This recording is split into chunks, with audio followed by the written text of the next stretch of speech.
He's an armchair expert. He's an armchair expert.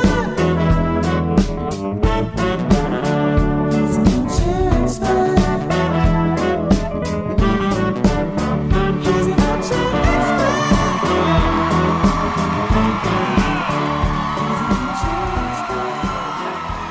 Oh! Armchairies, I love you so much. Guys, I think we've only done 10 live shows, and 3 of them now are in Texas. We cannot...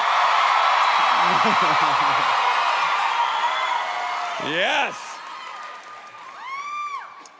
We love it down here, and we are always so flattered that you guys come out to see us here in Texas. As you may or may not know, we were flirting with the idea of buying a contraption, something very exciting.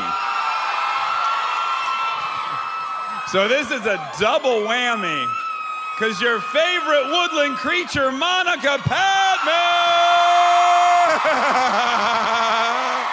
Woo! Launch it! Whoa!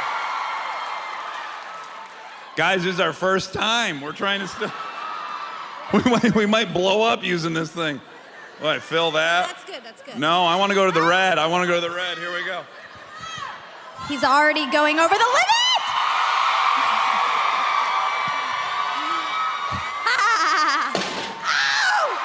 Oh, top row! You did it. San Antonio Armcharies get the first one. Just 2 more hours and we'll have distributed these 5 shirts. This is the whole show. This is the... Oh my God. Is everyone okay? What a terrible idea. I don't think the Majestic is feeling good about this. We have a very old friend of mine, I believe my oldest friend from show business. Yes, not Aaron Weekly. I know everyone got really excited. Not my best friend, Aaron Weekly. I'm gonna tell you what, this son of a bitch flew from Los Angeles today to come be here with you guys. Yes. He's handsome, he's talented, he's funny. You probably know him best as Lex Luthor on Smallville, Michael Rosenbaum!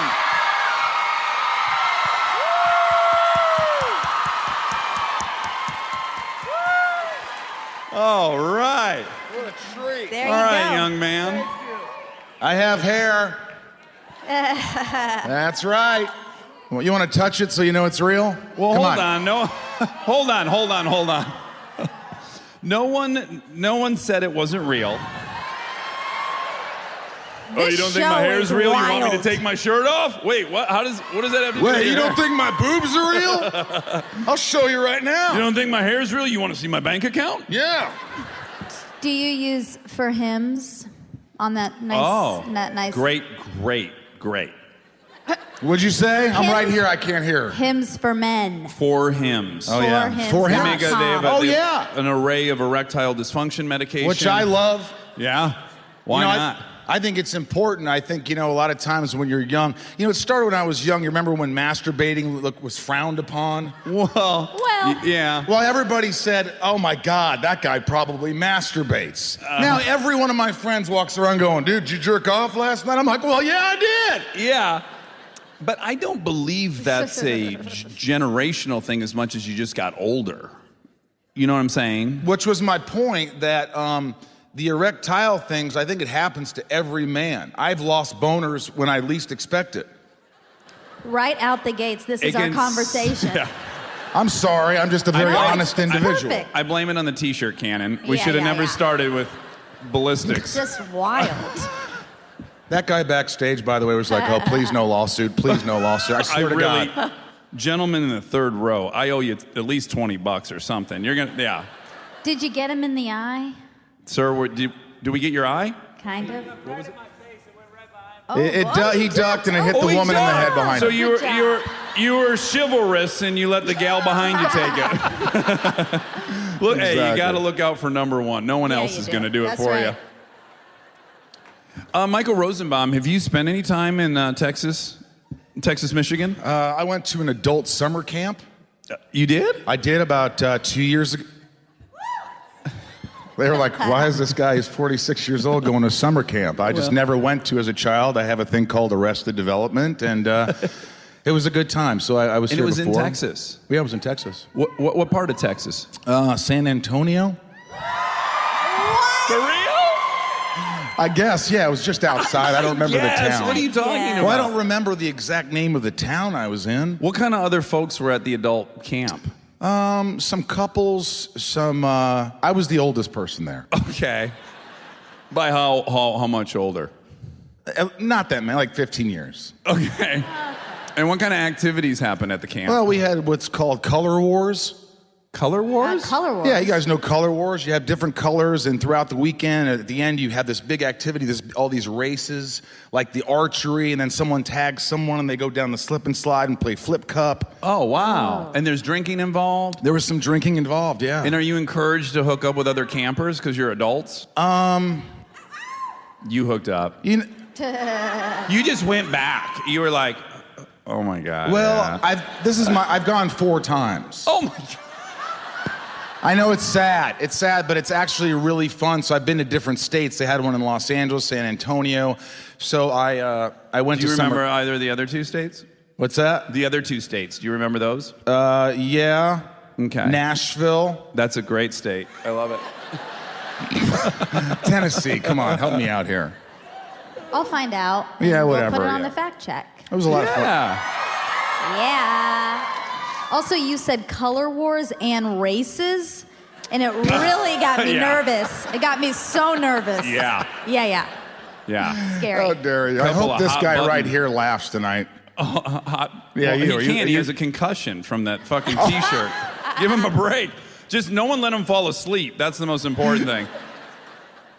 By the way, if you had a concussion, because I had a pretty severe one, and of course they tell you not to fall asleep, and you get neurotic. Like for how long? You know, when are you allowed to Yes. sleep? Yes. Do you know my concussion story? Your concussion story? Yeah. I'd like to hear it. I don't know, but I know other stories like when you downed my Xanax when we were. Oh, so what's fun is Rosenbaum's one of the few friends I still have that I did drugs with. So he, yeah. I had to make an amends to him for well, you invited me over one evening, and Yep. we were powdering our nose, a couple gentlemen. Yes, and by the way, Okay, you love saying this. You never do drugs. You don't do drugs. well, I don't do But you drugs anymore. There was a time in my life where I powdered my nose. Okay, Yes. all right. I took some pills. Okay, right. I might have had some proclivities. Right. I don't know why he shouldn't be pointing at me. He should not be pointing at me. I'm not one of his proclivities. Now, she taught me that word today. I really hadn't heard I it did. too many times. Yeah, but- you've been did. having a blast with that word since. Yeah, proclivity. Yeah. But tell me your concussion story. Okay, so I had been in a motorcycle accident and I ripped the tendons in my clavicle, and so I couldn't use my right arm. But my buddies invited me wakeboarding, and I said, well, I can't because of my arm. They said, you can totally do it one-handed, no problem. So I went and I crashed. I was wakeboarding one-handed, and I was with my buddy Dean. So we're on his boat, and I had just met his buddy that day. You know, this is Gary, whatever. So I'm wakeboarding, I crash, I come in the boat. He's like, that was a pretty bad crash, how you feel? I go, I just feel like I got punched in the face, right? So I'm like, but I'm fine. So Dean hops in, he starts wakeboarding, Gary, his buddy, starts driving. And like 12 minutes later, I'm like, what lake am I on? Like, I live in Los Angeles. There's no lakes. What is going on? And I'm with a strange middle-aged guy. And I go, who are you? And he's like, what? And I'm like, who the fuck are you? And he got scared. And so he slows the boat down. And luckily, Dean comes up, he paddles up. And I'm like, who is this guy? How am I in Michigan? And so he starts realizing, oh, this is really bad. So he takes me back to his house where my mother is, thank goodness. And she takes me to the hospital, but on the way to the hospital, this is the last good cry I had, like a for real sobbing, can't catch your breath cry. I'm in the back seat, and my girlfriend Bree's up front, and my mom's driving. And I go, hey, why am I in Michigan? And my mom goes, oh, you're here for my birthday. And I go, why can't I remember that? She goes, well, you were in a wakeboard accident, and I think you have a concussion. And I go, okay. So it's like that episode of Gilligan's Island where you get hit in the head with a coconut. I just need to get hit in the head with a coconut again. And she doesn't laugh. Neither of them do. And I go, I'm thinking, that's kind of funny, especially for a guy who's clearly got a brain injury, to have a sense of humor about it, but not even a courtesy chuckle.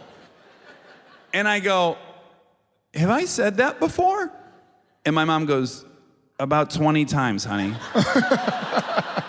And all of a sudden I realize, like, oh, this is for real. I broke my brain. And I go, I'm just so glad that the two people who care about me the most are taking care of me.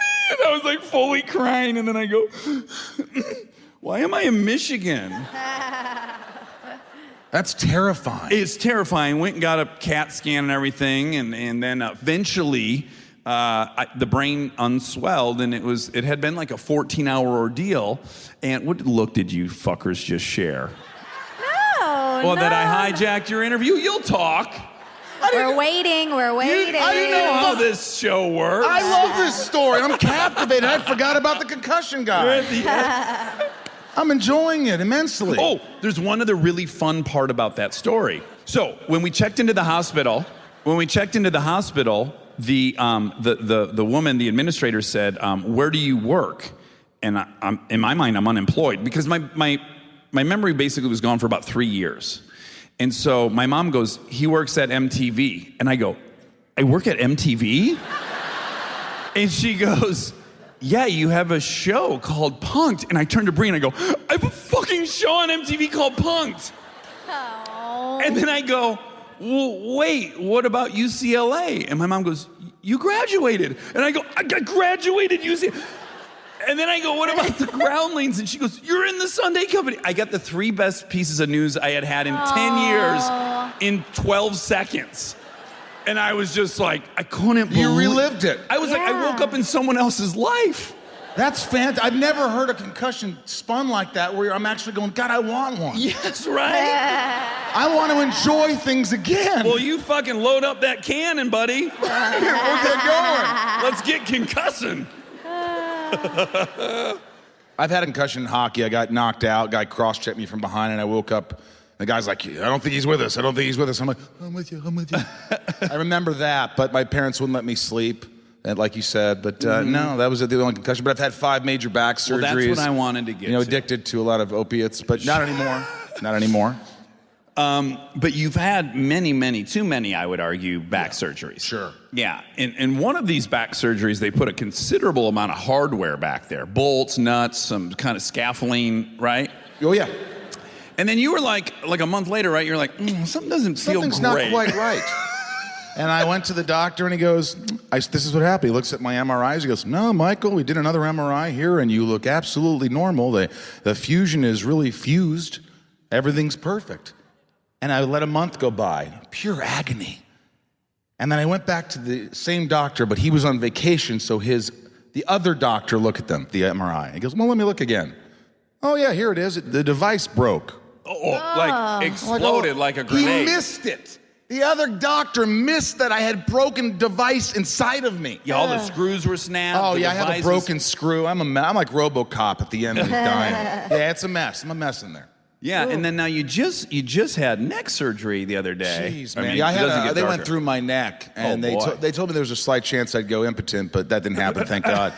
But they go through my neck, and they put an artificial disc in there, and he's like, yeah, you're going to be swimming and working out and playing hockey in a month, and it's 3 months, and I feel like I have electricity running down my right arm. I can't actually feel it, but I think there's a thing called the sleeper. You tried to talk to someone behind you on the airplane today, and then that was a wrap. You're like, I'm done turning my head tonight. Oh, yeah, we were on your private jet. No, don't you dare. No. No, it wasn't his private jet. That's not true. You motherfucker. It wasn't. It really wasn't your private jet. It's not my private jet. Business partners of mine who are very generous and kind. But what? This is the hardest thing Dax has ever had to say out loud in front of all these people. Let me ask you this. What would be so bad if I said we were on your jet? I know you're a very modest person, but if I said to that guy with the concussion, if I said, hey, pal, remember your private jet? Wouldn't you be like, hell yeah, man, we were on my private jet? You get upset by that, though. That makes me uncomfortable. What is that? Why? Well, I have this class warfare thing because I grew up broke. Well, yeah. And then the rich folks in town I felt were looking down at me and my gross family. Who hung out with you when you were broke? My bro, Michael Rosenbaum. That's right. When Michael and I became friends, we ran into each other at some kind of event. And you're the first famous person that knew who I was. I'll never forget it. It was really, really exciting because you had the shaved head. There was no mistaking it. Goddamn Lex Luthor was at this party. And then you came over and you launched right into that. You had caught the program and you really enjoyed you are it. hilarious, man. Your improv skills are just off the charts. I'm really impressed by it. I'd love to take you out. Wasn't exactly like that. And by God, we hung out. We started hanging out. I didn't know what I was getting into because back in your day, and you're now a dad and a great husband and all these things. Well, you've got your shit Private plane owner. A private plane owner. But you've got your I own a t-shirt cannon. But you got your shit together, and when I saw you, it was like you were dangerous. You were the kind of guy that if somebody said something to you, where if somebody cut me off, I'd go, dude. He'd go, want to pull over? I go, no. But Dax would be like, hell yeah, we'll pull over. And I was like, oh my God, you were just you're a tough guy. And I went to your apartment, and it was my one-bedroom apartment. I never wanted to go back again. But here's why, because he told me the story. Well. It's a dark story. I lived in an apartment building. We had an alley behind it, and the apartment next door had a gang called the Santa Monica Trace, gang in Santa Monica. And I saw them for years in the alley, and I kind of knew some of their names, and I was always nice to them. Then one Sunday night, I was drinking by myself. Bree was in Michigan working, and I had run through 30 beers or something by myself, and I needed a pack of smokes. So I walked up to the Chevron gas station, and I'm walking away. I bought a pack of cigarettes, and I hear, hey, you got some money? And I go, no, I don't have any money. And he goes, well, you give me them fucking cigarettes. And I'll leave some of the words I used out. Can I say what I think he said? Okay. No, you just said, he was like, come on, he kept pushing. You go, look, dude, you're messing with the wrong white boy.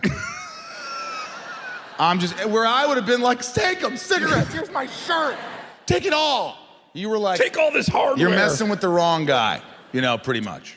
Yeah, and then a very bad fight ensued, and then it ended, in the street in Santa Monica Boulevard. It was 3 a.m. He went to go pull a gun. I ended up on top of him. I was desperately hoping I could knock this guy out, and in the middle of all this, I started realizing, wow, this is what killing someone's like. It's just us two, and I want him to be unconscious so he doesn't get his gun. And I stopped myself, luckily, and then I got up and I walked away. There was one other interaction. Bottom line is, when I went to my apartment, I thought I was really ahead of him, and I turned and looked back right as I was going up my stairwell, and he was looking at me. And I went up my stairwell, went into the apartment, called Bree immediately, so I knew she was up in Detroit, and I was like, oh my God, one of those gangbangers tried to mug me, and I'm really bloody, and blah, blah. And as I'm saying this, a fucking cinder block comes through the window of my apartment, and I hear all the footsteps from the guys all running towards the apartment. I hang up on her, I deadlock the door, I have a shotgun, I'm on with 911. There's 911, what's your emergency? All they hear is me going, I have a gun, I will fucking kill you. I will kill you, I will kill you. They think like maybe a murderer called to tell on themselves or something. I am killing people. I am killing all the people. And this is why I never wanted to go back to his apartment, folks. You understand that? So they were trying to kick in the door. I'm screaming. I have a shotgun. The cops, thank goodness, arrived very quickly. They broke the whole thing up. They took photographs. You saw the photographs, and then you said, "Let's go to my house." It was pretty. Let's go to my mansion. Let's go to my mansion. But it was pretty much the guy's nose was over here, and Dax just stood up like this with his hand broken. Well, my hand was broken. He had a broken hand from it. Yeah. That's Aren't all right, we just though. so lucky to have him? To have him alive. I regret that story. He's a good guy to Between that have in and your the private corner. plane, I don't know. But anyways, so Michael had a very nice home. He was gainfully employed. By You know, the I don't sea- like when you talk about my Okay, the it's amount about- of money or Yeah, it's about things- 4,000 square feet. Very nicely no, appointed. It's 2,800. It's not Wow. as big. It looks big, but it's not. Okay. This is a nice house, guys. And so yeah, one night we went out and you didn't really realize yet that I had a problem. So we were partying, we were powdering our nose, and then you decided to go to sleep. It was about 3 in the morning. I think it's a normal time for a human being to probably call it a night. And so I said, "Hey Dax, I'm gonna go to bed." And I went to bed, and you said you were gonna do the same. And then I woke up and I had an empty bottle of Xanax, and you were gone.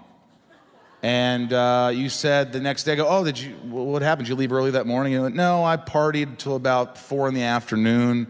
You ended up somewhere. I think this is why you quit. You needed to quit. Yeah, You had yeah, a it problem. wasn't I go good. to sleep. You don't. You keep going." That's right. That's the big difference. Yeah. Now, before you were rich and had that mansion, God damn. you're from a small town in Indiana. Yeah. You're a Hoosier at heart. I'm a Hoosier. Any Hoosiers?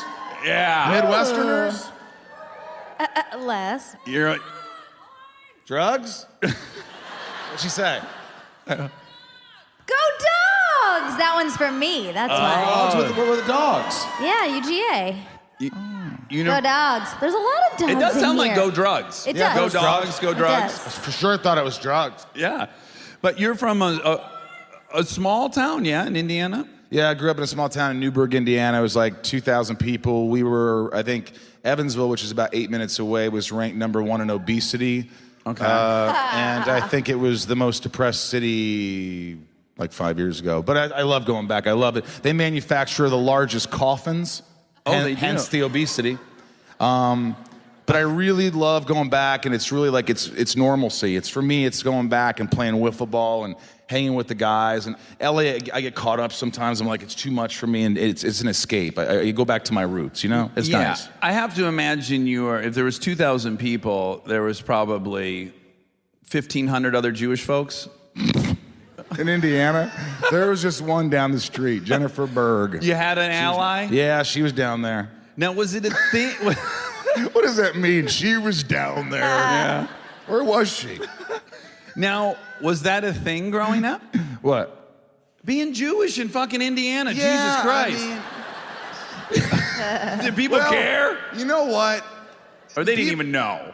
I always think it was the reason I didn't make the baseball team, because I was a Jew. I think it was, but I'm not going to say it out loud like I just did. They didn't want to see it. But I wasn't really religious. But I remember this one guy who was my friend. He came up to me. His last name was Pate. He goes, Rosenbaum. I was like, yeah. He said something about like, don't Jew him, man, or something. And I go, well, I'm a Jew. He goes, you're not a Jew. And I go, no, man, I'm a Jew. He goes, you're not a Jew. He started getting upset with me. Rosenbaum. He goes, hey, You're not a Jew. you're not a Jew. Stop it, Rosenbaum. Stop it. And it was just the most uncomfortable thing. Okay, I'm not a Jew. It was weird, but most people were cool. They didn't maybe if they talked about me behind my back, then that was better. I don't even think it occurred to me until I was much older that there were some giveaway names. Like, I don't even think I knew in high school. I thought you were going to say that there were Jews. I just found out. That there were Jews. Yeah. Everywhere. Everywhere. They're everywhere. Now, I don't think I realized that there were some names that were a giveaway. Like in high school, I wouldn't have maybe known that Rosenbaum was a clue. Yeah, well, my dad always says, he got mad at me once. This is true. He goes, what's your name? Oh, it's Rosenbaum. Your name is Rosenbaum. I go, yeah, Dad, do you have a concussion? And he goes, your name is Rosenbaum. You are Michael Rosenbaum. And he was so angry with me. But I was like, I don't want to, can you imagine? Ask me my name. Oh, what's your name, bud? It's Michael Rosenbaum. It's too long, so it's Rosenbaum. Yeah. It's Rosenbaum. Yeah. But he got so mad because I But mispronounced do you my think name. he felt like you were turning your back on your identity? Like hiding the Jew deism? yeah, like you were ashamed of being a chosen person? No, I think he just thought I was an idiot. And mom and dad, what age were you when they got divorced? You know, they were married for 27 years. My mom was in her second marriage. that my dad was your second marriage, but I think I had just moved out to California, got my first job on the Tom Arnold show, which was ranked 133 out of 133 shows. It was the worst show, I think, in the history of television. But I got to work with Ed McMahon. He had a Rolls Royce, and I had a Volkswagen bus. And every morning he'd go, Indiana, how are you? And we would do the whole Johnny Carson. Ed, it was so cold this morning, I saw Robin putting his worm in the microwave. He's like, yes, sir. And then he died. I saw a robin putting their worm in a microwave. I was so spellbound by the impersonation, I didn't hear the words. There's a great joke even within that impersonation. I don't really do that impression. It's good. Well, thanks, Stan. Yeah. Stan? You're going to find out that Rosenbaum can do almost anybody. That's not true. Yeah, it's real true. I do some impressions, but I'm not. Let's get right into one. So, I mean, we could take the long walk there, but let's just say that you're friends with Rob Schneider, or at least your acquaintances with him. Well, I know who he is. Okay, you've seen him in a movie. Okay, great. All right, Rob Schneider did a movie with Sylvester Stallone called Judge Dredd. Yeah. That's right. Yeah. And in the movie, Rob told this story to me, and Schneider tells the story. He goes, like, day one, Stallone comes up to him and goes, yo, Rob, I got a great idea. Like, look, at the end, right? Look, I'm gonna look at you, I'm gonna say, who am I? And you're gonna look at me, and you're gonna say, you are the law. Rob's like, what? He's like, no, it's a good line, Rob, listen, I'm gonna say, who are you, all right? You're gonna look at me, you're gonna say, you are the law. It's a good line.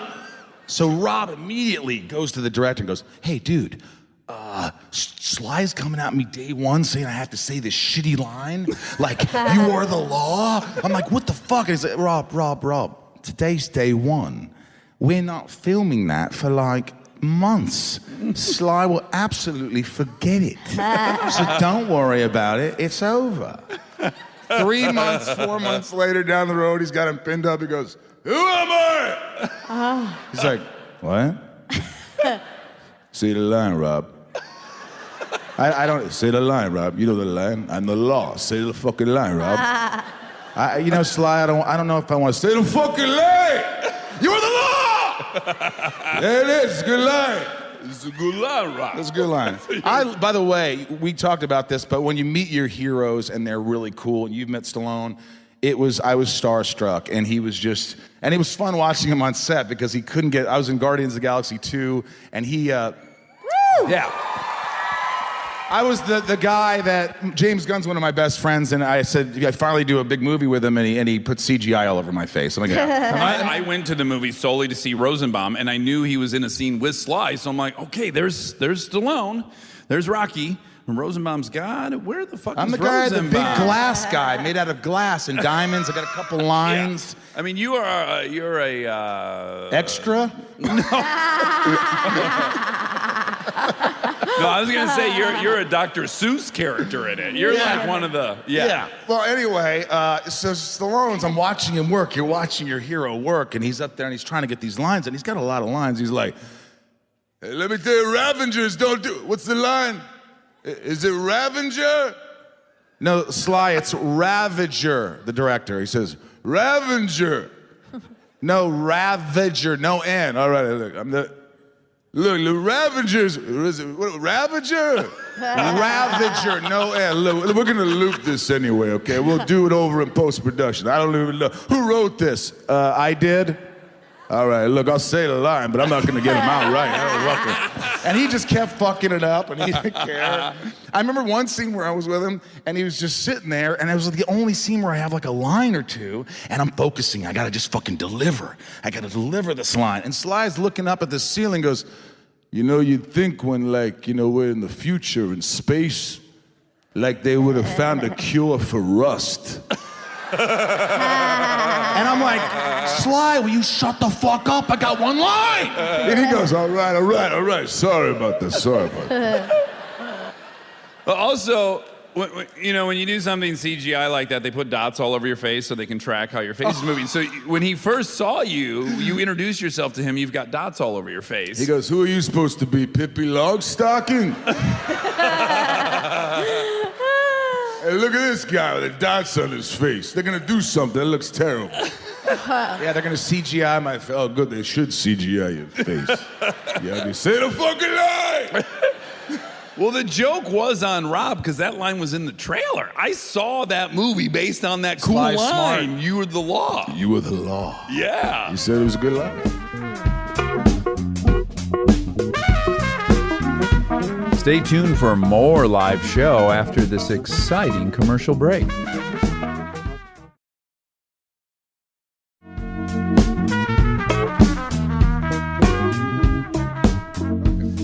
How do you? Oh, sorry. Real quick about impressions. I want to hear you speak more. Thank you. Yeah.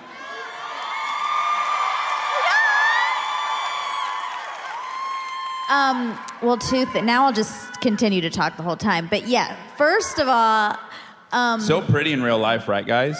Yeah. Yeah.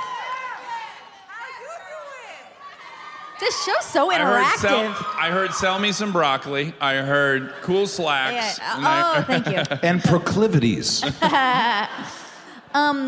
One thing I like about your impressions, you don't stare directly into people's eyes and do them until they have to look away. It makes them uncomfortable, and it makes me does, lose. see? It makes me lose my focus because sometimes they're like, See, yes. hey, hello.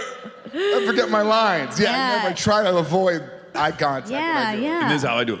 Zugulan Rob. I know, I can't. Ceylon, Monica. I can't. I just change out Monica to the hero of every story I tell. And also, when did you learn you were good at impressions, and how did you learn? You were like, I'll tell you. This is the honest to God truth, and I don't want sympathy here. I'm not looking for it. Well, we'll see. No. No. My parents, I never had a date as a kid. When A I was in date? high school, I never went to a Santa switch, never went to a prom, never had a Santa date. switch? A Santa switch is when the girl asked the guy. Oh, well, What is it? Sadie Hawkins, which is a Jewish thing, you should be using that term. No. Santa no. switch. cutting. That was Say it's racist. a Sadie Hawkins dance. Yeah, okay. All right. It was called I guess the in Santa Indiana switch. it's called the Santa It's called the switch. Santa switch. No, but so as a kid, so I just used to sit in my room, borrow my parents' VCR, bring it up to my room, and like dub movies and watch them and learn impressions. And I'd watch Saturday Night Live while they went on a date where I babysitted my brother, and they'd come home and go, "Hey, what happened on SNL?" And I was like, Hans and Franz were like, "I'm Hans, this is Franz, together we're here to pump you up." And I would do every character. I'm a church lady, and this is church chat. And I would do like, "You look absolutely marvelous." My daddy always told me, he said, "Fernando, don't be a schnook. It's not how you feel, it's how you look. You look marvelous." And I would do all these characters. Wow. This is that this is like a something. Bob Murvac mashup. It is. Yeah. But I didn't have a life, and so what I did was my Thank life. God for us. I know, it worked out. That's true. Yeah. But that was my life, just memorizing like the trailer to Jaws. Like, no creature has survived millions of years of evolution without change, without fear, without logic. It is as though God created the devil and gave him Jaws. See it? Loser! Loser! Wow. Wow. Wow. That was good. Should I remove my pants first, or you want to go first? Let's do it at Who's the going same first? time. Okay, on three. So we're back in Indiana. It's 3 days after the Santa switch. What's confusing to me, though, is you're very outgoing, and we were both young for a while in our 20s or early 30s, and we were in Hollywood, and we were single-ish. Yeah. And you know, girls like you quite a bit from my vantage point. You said something that stuck with me, and I always give you credit. You go, you know, you're like a 6 in looks and a 10 in personality. You're a solid 8. And I think you were talking about yourself. I was. I give you a 7 in looks. And a 9 in personality. And a 9.8 in But whatever, we were personality. 8s. Well, you were above me. I gave you like an 8.4. Well, that's kind of you. But you said something like, you said I was always like, I'm talkative, I'm fun, girls like me. I couldn't get nailed in woodshop. When I was young, I was doing weird things like this and impressions, and people didn't think it was funny. They're like, "You're weird." Really? It wasn't until I did a play in high school. I did Grease, which everybody does. But I played a funny part, and I remember the popular kid I was walking down and goes, hey, you were pretty funny. And that was the moment I realized, as long as I'm someone else, I'll be accepted. Yeah. It's a good lesson to learn. It's really good.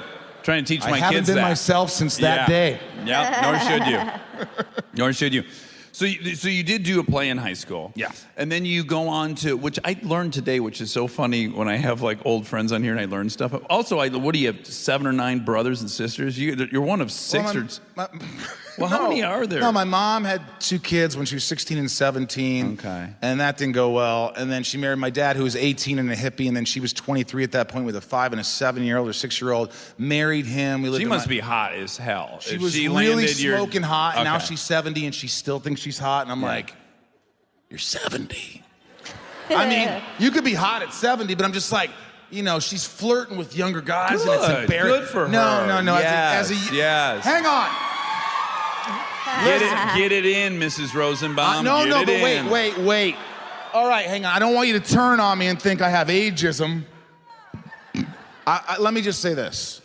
As a child, my mother was very flirtatious in front of other men, and it drove my brother and I up a wall. Sure. And we went to my grandma one day as like a 7-year-old and a 13-year-old, and we're like, Mom's flirting. We think she's having an affair with someone else, or many people probably. And my grandmother went to my mother, and she said, Julie, you got to knock it off. You got to knock it off with the flirting, and it affects people. And I think that has something to do with me. It psychologically probably warped me a little bit. That, and she told me that she was going to leave, and some other mother was going to come when I was bad. And she put oatmeal in my hair and mustard and maybe go to school. But she was not as bad as I'm making it sound. Hold on, you're blowing by a lot of things. So I think I'd like to start first with the oatmeal and the mustard in the hair. Did you have chicken pox? No. Is this like an old Indiana way of dealing with chicken pox? It's what the Jews did in Indiana. Okay. That's what we did.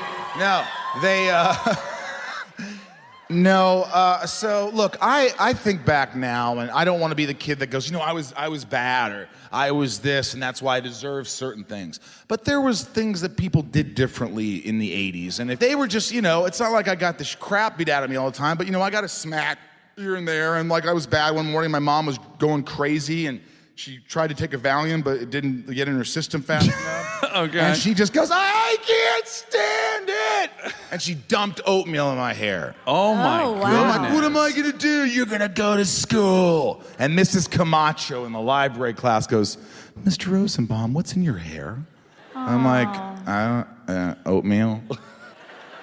And that was what happened. Then one time it was mustard, and she always laughs about it. If anybody brings it up, she goes, oh my God, it wasn't a big deal. I'm like, yeah, because you didn't have to go to fucking school with mustard and oatmeal in your hair. So when you see, do you get like triggered from that trauma when you see Brimley go like, Quaker Oats, it's good, it's wholesome, it's American. Do you panic? You know I love when you do that. Give me a diabetes. Hello, America, it's me, Wilford Brimley. Get your blood sugar checked regularly. Monitor your diabetes. Who says diabetes? Diabetes. Who does that? Only Wilford Brimley. You better have diabetes if you're going to call it diabetes. It's kind of like the N-word for diseases. Like, only people with diabetes can say diabetes. Yeah. Could you imagine, too? I'll be the director, and you could be like Wilford. I go, America, there is an enemy among us. It goes by the name of blood sugar. Please check your blood sugar level and stay on top of your diabetes. Cut. What is it? Wilford. Did I say something wrong? No, everything you're doing is perfect. You're so on point. It's like Is this an oatmeal commercial? What commercial are we shooting? No, that's actually what I wanted to talk to you about. Wilford, it's a diabetes commercial. Nope. Let me ask you something, son. Do you have diabetes? Do you have diabetes? I had a grandmother who had diabetes. Does your pancreas work? Does your insulin come out on time? Because mine doesn't. And it's called diabetes. Can we Can we just try this? Listen, we probably won't use it. Your word is so much more interesting. All right. Can we just try diabetes? Well, let's go again. Thank you. And action. We're under attack, America. This scoundrel goes by the name of diabetes. Oh, cut. I did it. You didn't do it, Wilfred. So, not as good as Rosie's Sly, but you know. Okay. So you find your way, and I learned this today about you, and it shocked me that you spent a good deal of time in Bowling Green, Kentucky. Yeah, Corvette plant. Yes, did you know that I was there at the same time when I worked for GM? I was always in Bowling Green because that's where the Corvette plant was. There's no doubt you and I saw each other at that Dairy Queen. Yep. Yeah. So it's a tiny little town. Yeah. And you're doing theater there, yeah? I started to do, I like how you say theater. I don't say it correctly. Yeah, theater. For $1 million in a trip home on a private plane, I could not say the word you want me to say. Theater. How do you say toilet? How do you say toilet? Welcome to the Majestic Theater. Welcome to the Majestic Theater. Yeah, your sound. See, yours When you sounds. sound like that. Yeah, yours sounds Now like I high wanna class. go. Okay. So you're in Bowling Green, Right. Kentucky, and you're doing whatever thing, acting. I'm I doing guess acting. we'll just sidestep it. You're Yeah. acting. You're good, right? You discover that you have like a talent.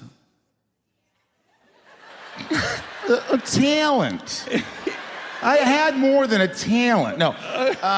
I love your accent. I'm not making fun of you. Okay. They are, as you can hear.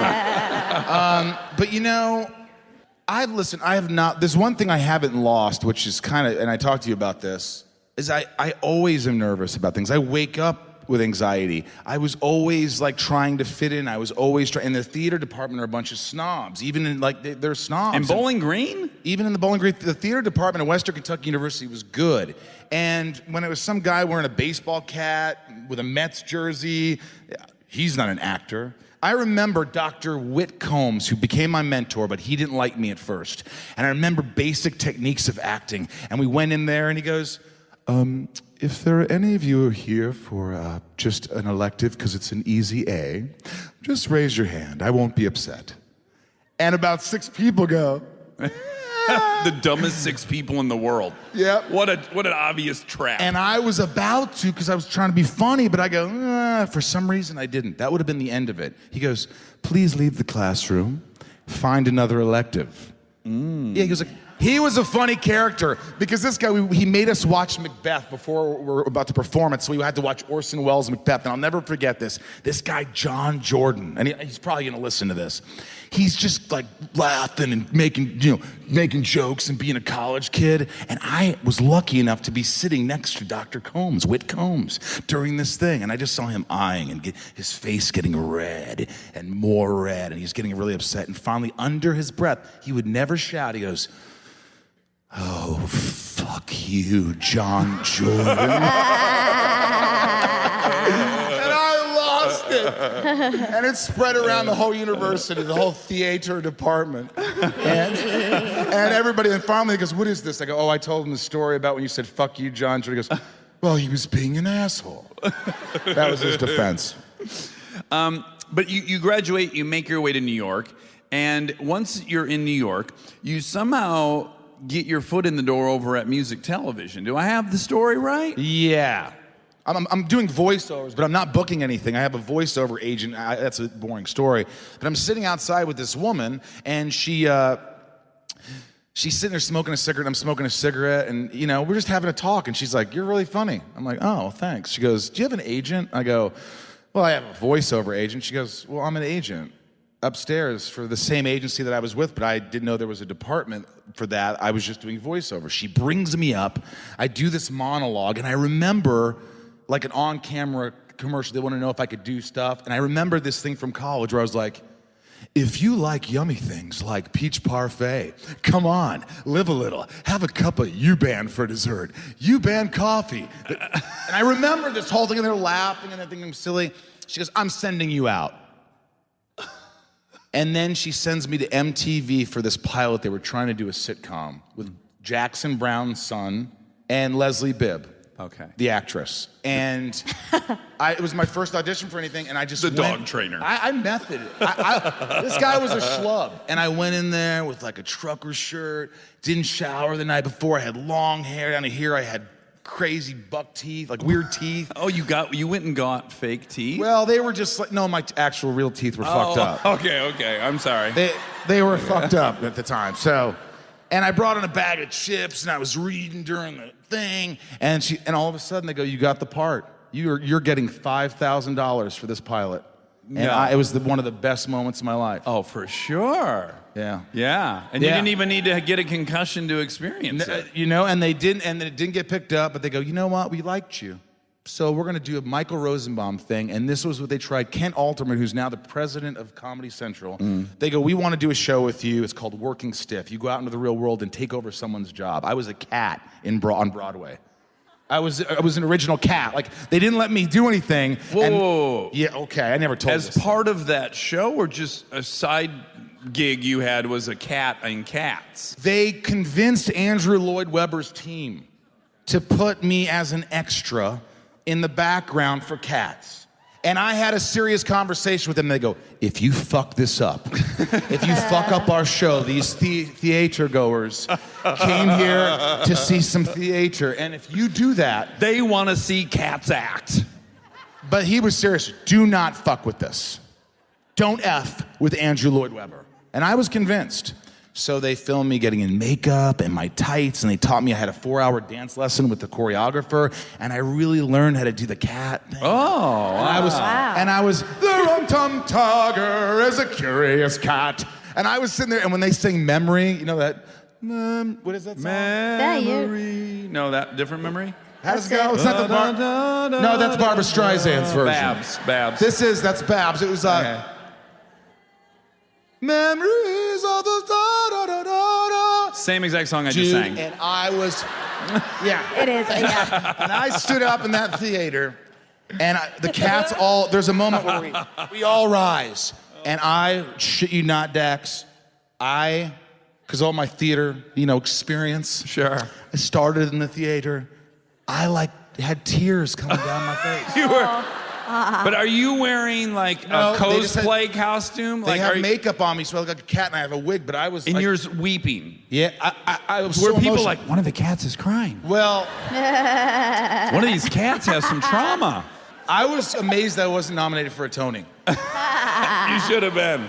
But But anyway, you were sobbing because you got infected. it caught me like, oh my God, this is what my grandma wanted me to do, and this is what this is cool, man. And I'm on stage, and even though it's a shitty MTV pilot that's never gonna get picked up, I didn't care. I was like, man, I made it, bro. Yeah. I'm looking at all these people, and I'm like, fuck everyone, including me. Fuck me. Did you approach them like, so hey, if this show we just taped doesn't pan out, I would like to be one of the cats permanently. No, I didn't have You the didn't? voice to sing Broadway.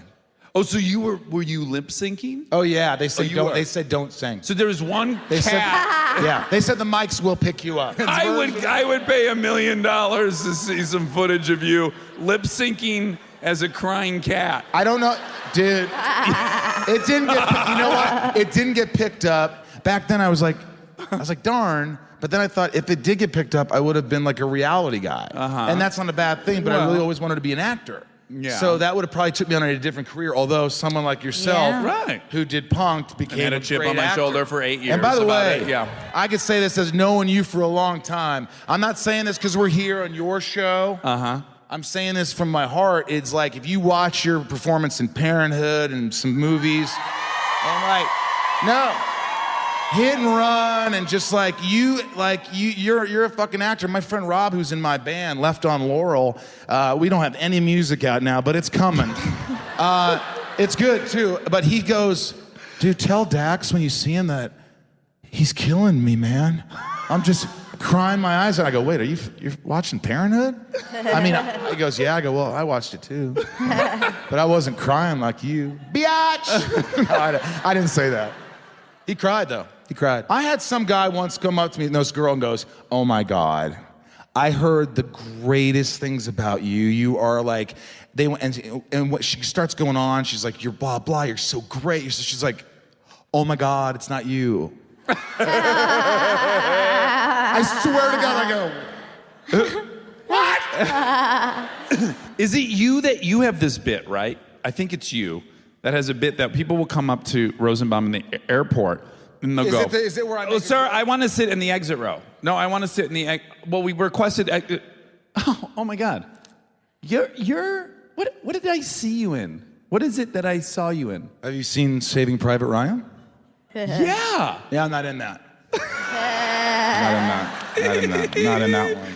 That's a good bit. You know, people I've done that. Have you now? Yeah. People sometimes look at me and they've said this, and I don't find it insulting because I think he's very handsome and I'm honored. I don't see it, but they go, Paul Rudd?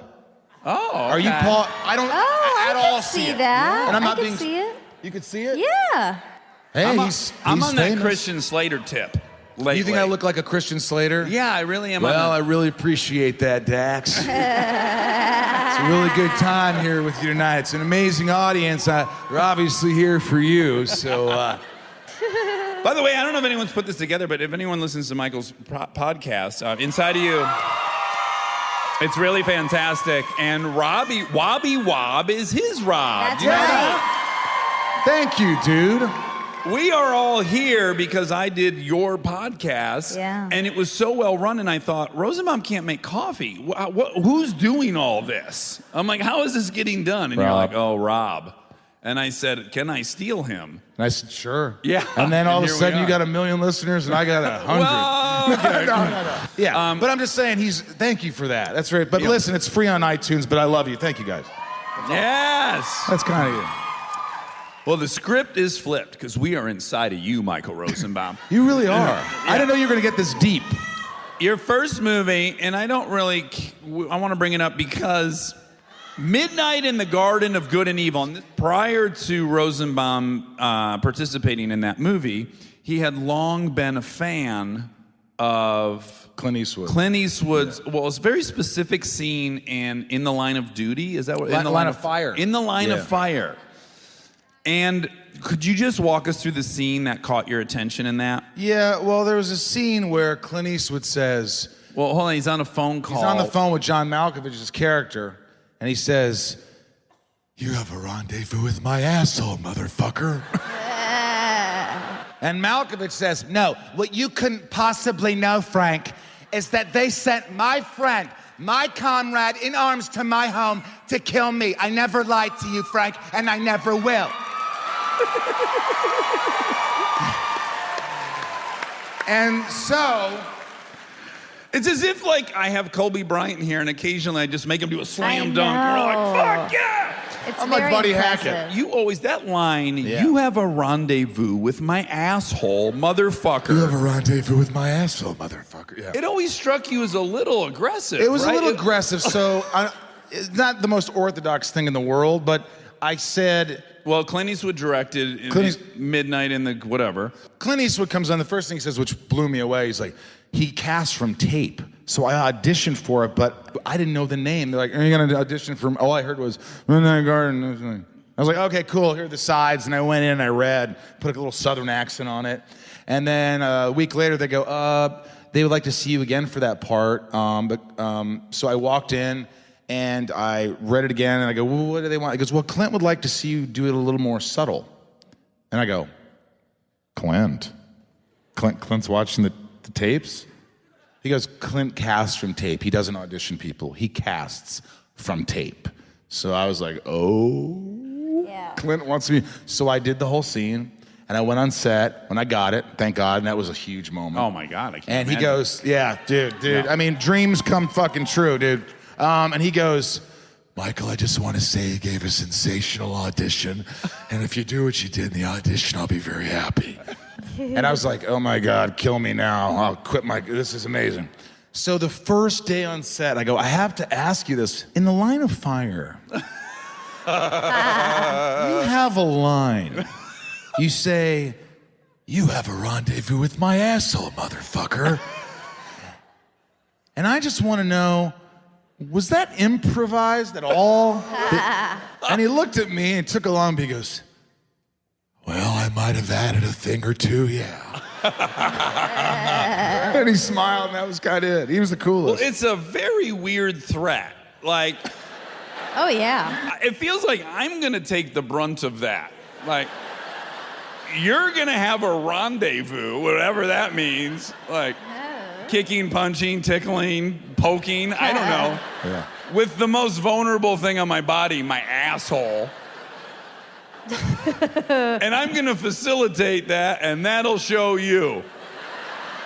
You're gonna kick my asshole, touch my asshole, poke at my asshole, and that'll be the end of you. Only he could have said that line. If And I you- said it in a movie, people are like, whoa, what?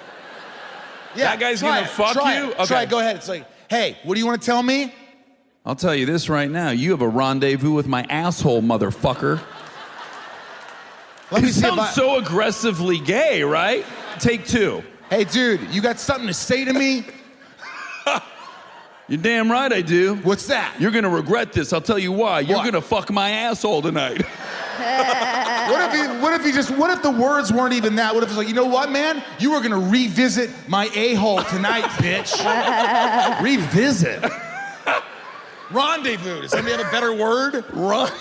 I know. And then what That you... feels like the assholes are gonna meet Yeah. Romantically. behind a cafe somewhere. Yeah, You know yeah. what? Clint Eastwood could have Clandestine. said this to clarify it. He goes, hey, remember my asshole, motherfucker? Yeah? Yes, I remember it. What about it, man? Well, you have a rendezvous with it, motherfucker. How do I dress for a rendezvous? What's the occasion? You did a movie, and one of my lines you gave me, We thought that's as far as you could take a line in a movie, to say you have a rendezvous with my asshole, motherfucker. It's so aggressive. Yeah. So then we said, what if you just added the word lips to that sentence? What happens?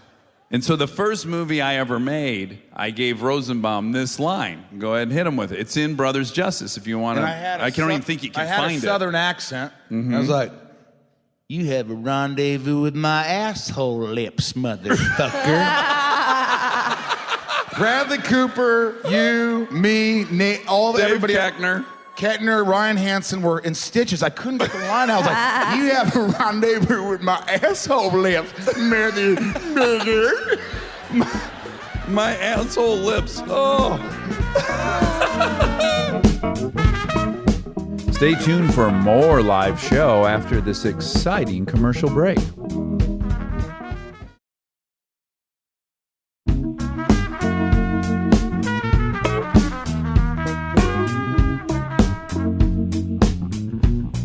Okay, so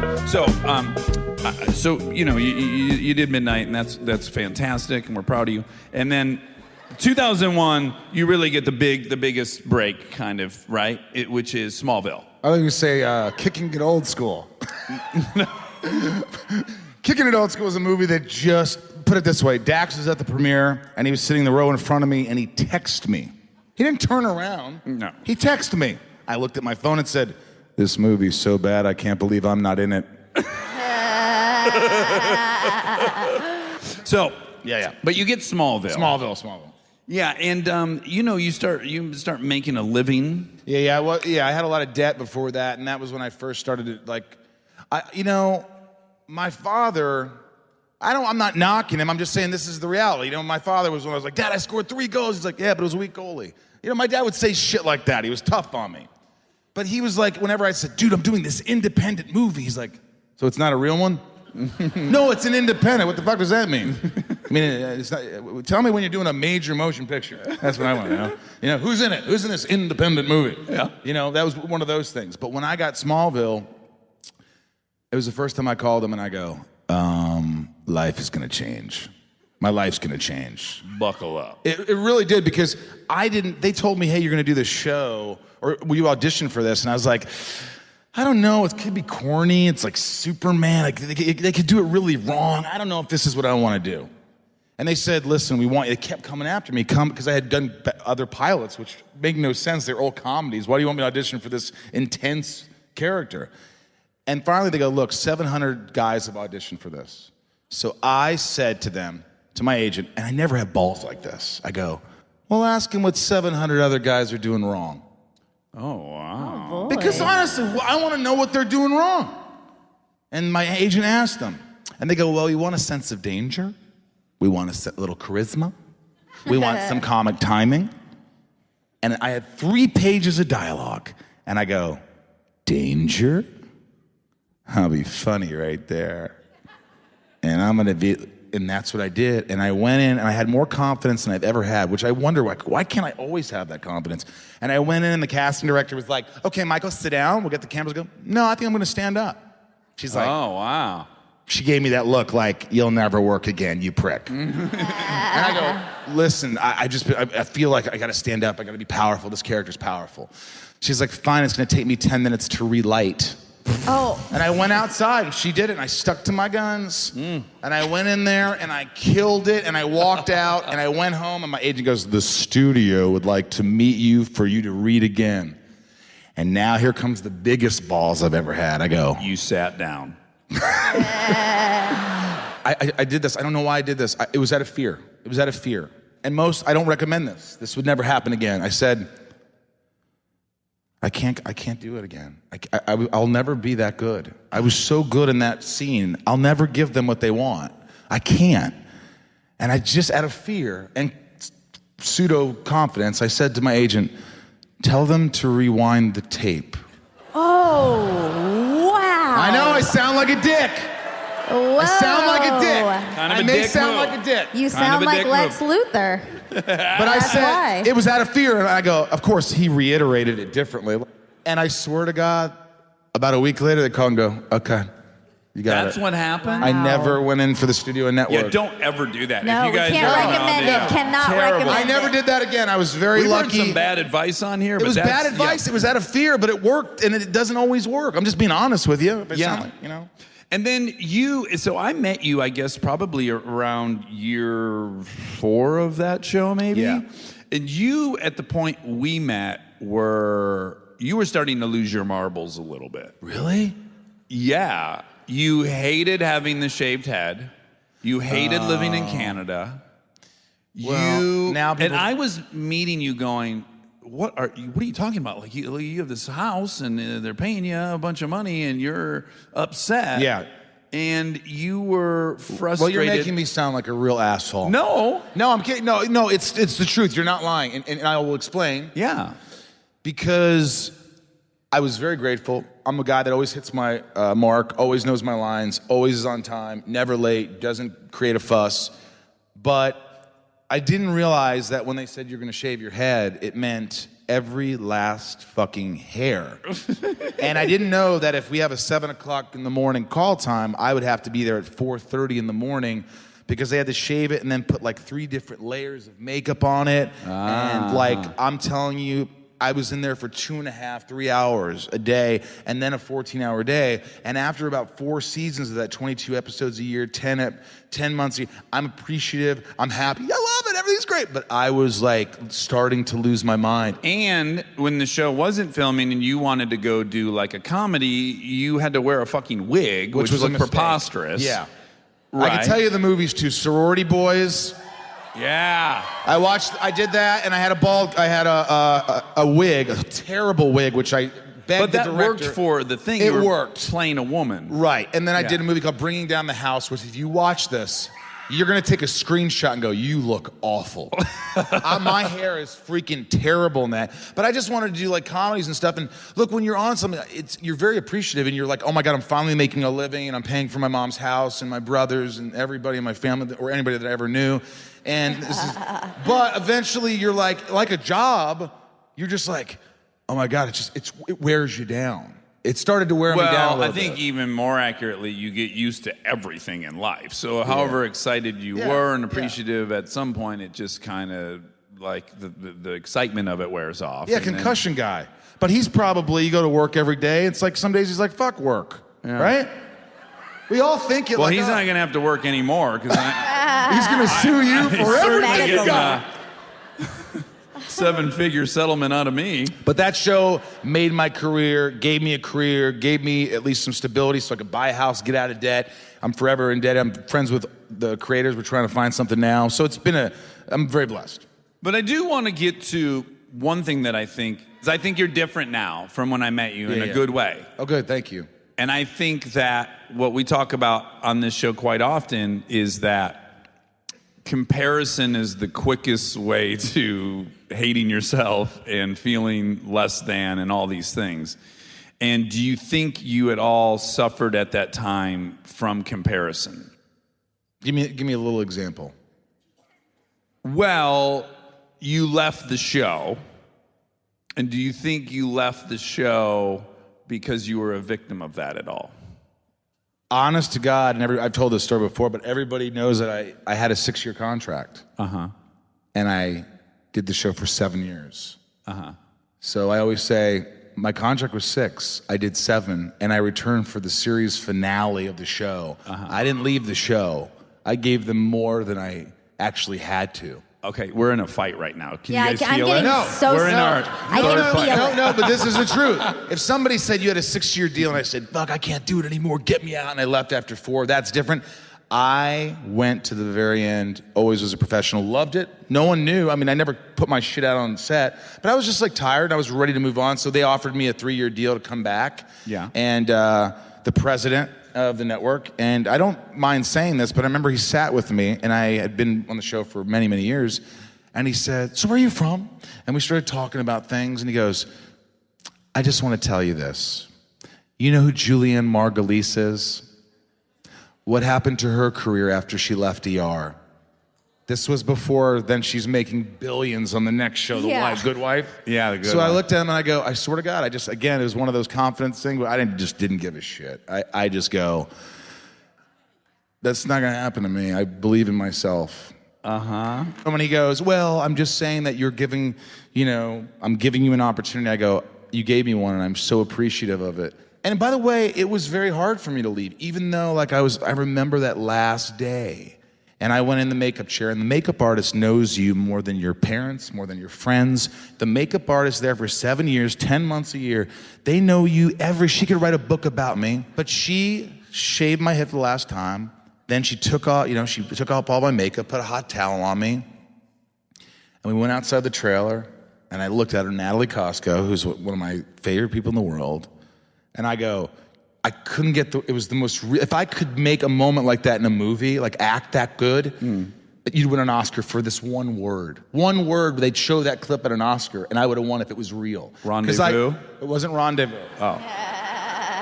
I just looked at her and I go, well, yeah. I tried to say, well, I guess this is it, and it didn't even come out. I go, well, this... And then I felt like I had been roofied, I guess, or something. I was like, I just, God, oh my God, why am I? Lost it, and she was bawling, and we hugged each other. And then the next show I called her up. I go, please say you're available. You have to be my makeup artist. You're my mom. Please, please, please. I'll pay you my money, what I'm getting. Please, please do this. And she did, and I got a lot of the crew from Smallville to come over and do that show once I got a new show. Oh, really? Yeah, swear to God. Everybody, yeah, it was awesome. But did you have fear? You didn't have any fear of like, oh man, I'm giving up this source of income? No, I did. I mean, of course you have fear, but it was a weird thing. It was like I was ready for the next chapter, and I was like, I've done this since I worked at McDonald's back in Newburgh, Indiana.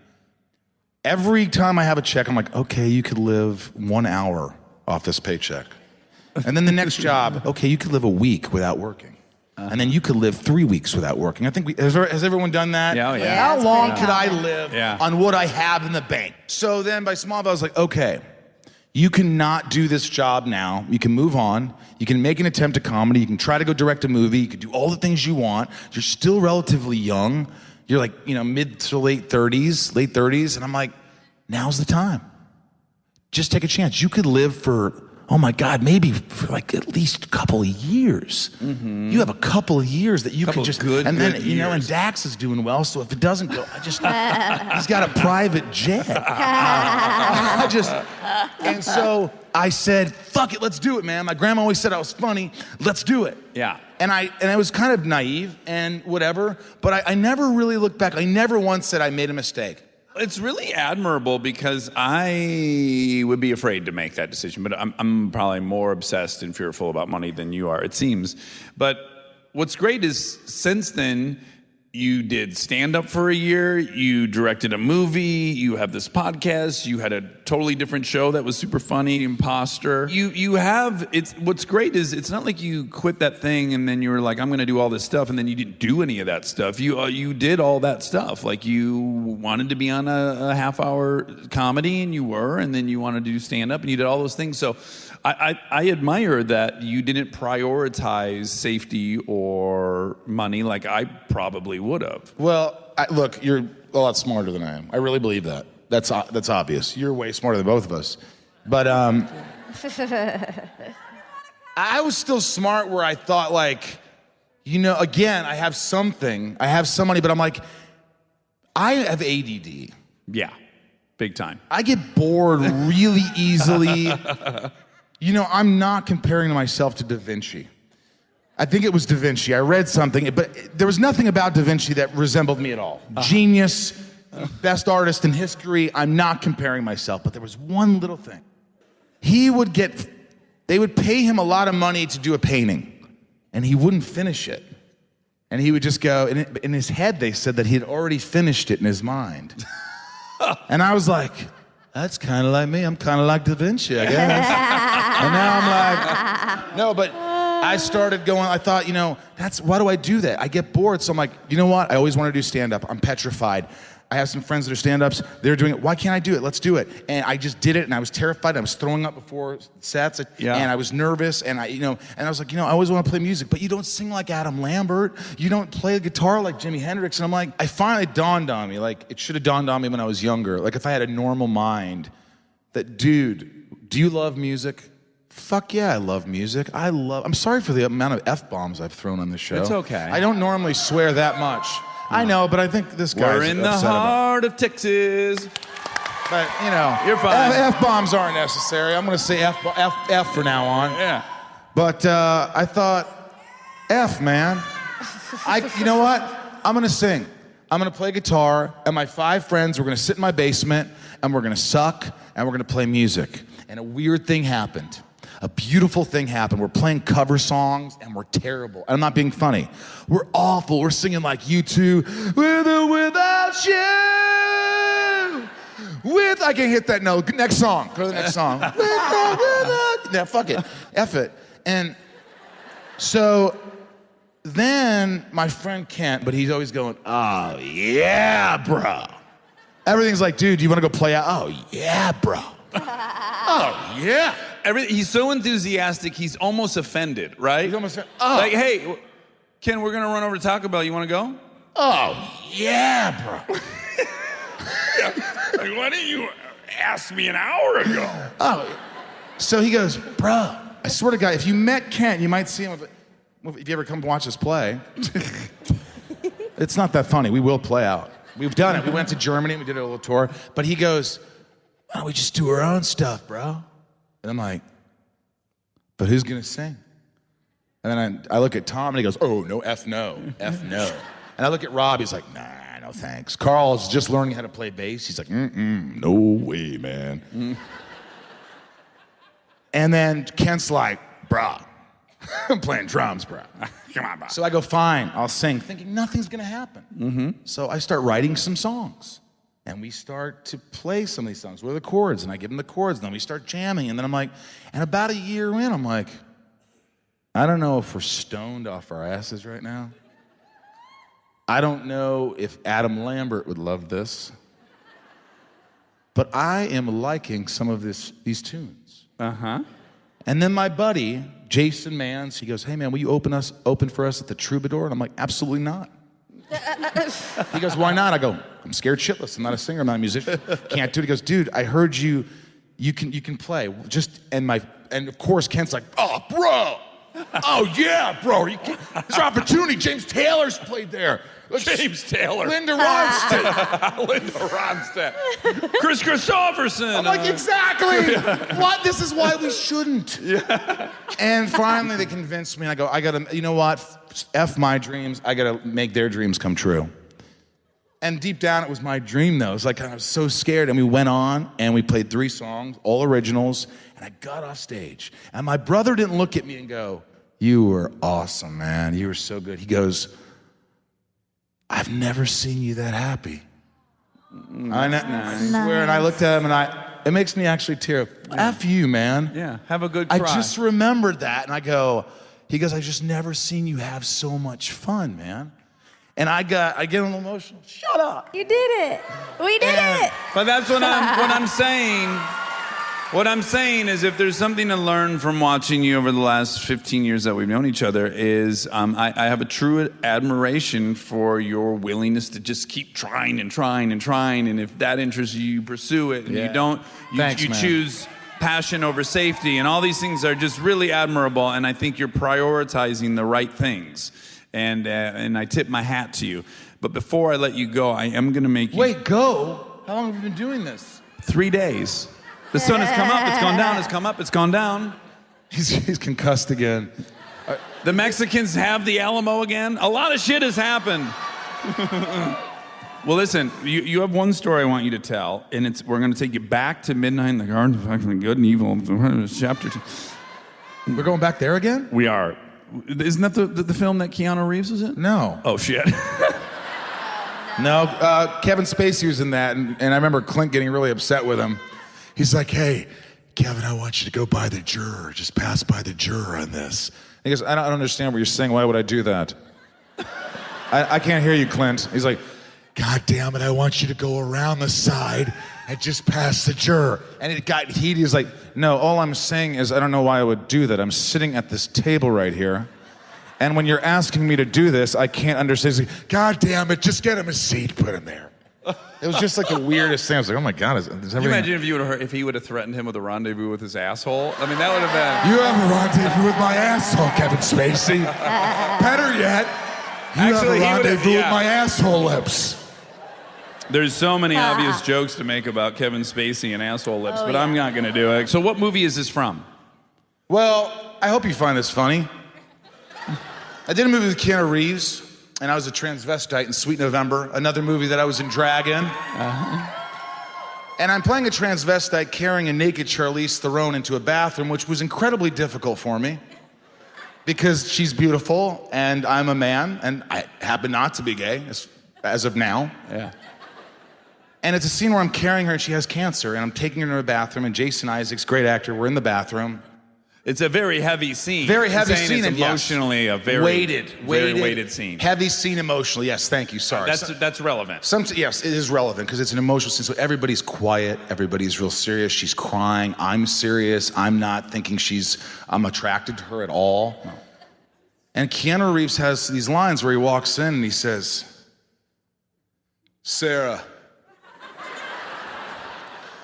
I know doctors. Fuck! Shit! And he punches a wall. And I go, oh my gosh.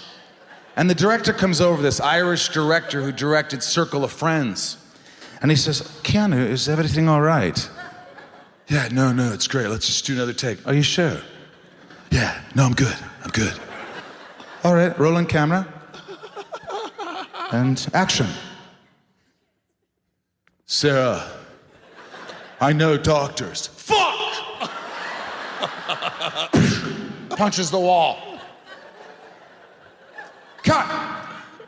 Keanu, is everything okay? You seem a little tense. And he's like, no, is everything okay? Just breathe, just let it out. He goes, no, I got this. No, I'm good. And rolling, and action. Sarah, I know doctors. Yeah, I think that was the one. Oh! Yeah.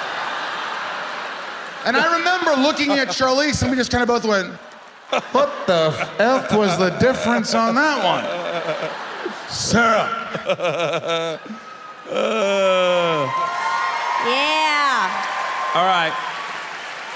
Chris Farley, who you did get to meet through Tom Arnold, Yeah, right? he was my favorite. On that show I talked about, which I'm very blessed because it was the first show that brought me out to Los Angeles, Tom Arnold, who's a friend of ours, dear friend. I'm his son's godfather, We went to Jax. Fleetwood Mac one time, and we got in a fight with a guy in front of us. He threw a 32-ounce beer at me. I ducked, just like the T-shirt thing, and it fucking covered Tom Arnold head to toe in beer. Side note. Fist fight almost Yeah. during the landslide brought me down. I was like, and we're like going, hey, shut up, man. What are you arguing? It was a mess. Yeah, anyways. So on this show, Kevin and Johnny Farley, Chris Farley's brothers, were on the show, on the Tom Show. And we were on the show every day, and they would just, they're kind of like spitting images of him, of Chris. And I was doing my scene on a Friday night in front of a live studio audience. And by the way, Chris Farley is honestly my idol. Him and Dudley Moore from Arthur. It's like, Oh, so Chris Farley's an idol of mine. I'm doing this part on the Tom Show. I was trying to do everything I could to be funny and be memorable. And I had a few lines in this episode. And I'm saying them to Tom. And all of a sudden, everyone's laughing. And I'm thinking, I'm pretty funny. And now the laughter's too big.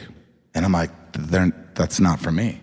I'm not that funny. And I look over, and it's Chris Farley, my hero, walking in to the studio. And he's like, all right, how are you? All right, good to see you. How's everybody doing? All right, good to see you. And I'm like, I have got to say something because I have to be memorable. I always feel like I have to make someone remember me. Sure. Notice me, like me, accept me, see me, whatever. And I went, hey, everybody, check out the big fat guy. Taking away all the attention from a guy who's trying to get some kind of fame around here.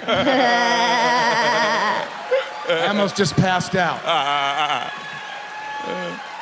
And he looks at me and goes, that's it! And he runs up to me, grabs me, puts me over his shoulder, and runs through the studio audience, smacking my ass. And I have a picture, if you go, I have a picture of me and him. I'm in a headlock. It was just a magical night. He was so funny, and he was just like, God damn it, get over here. Who is this guy? I'm gonna kick your ass, skinny motherfucker. And we just had a blast, and it was a memorable night. Well, Michael Rosenbaum, I adore you. You flew to San Antonio. You're spectacular. You're funny. I love you. You're handsome. You're a solid 8.7. And everyone in San Antonio, honestly, we go all around the country. Texas is the shit. I'm not just placating you. We fucking love it here. And we hope you'll have us back. We love you so much. Have a great, great night. Thanks for coming out.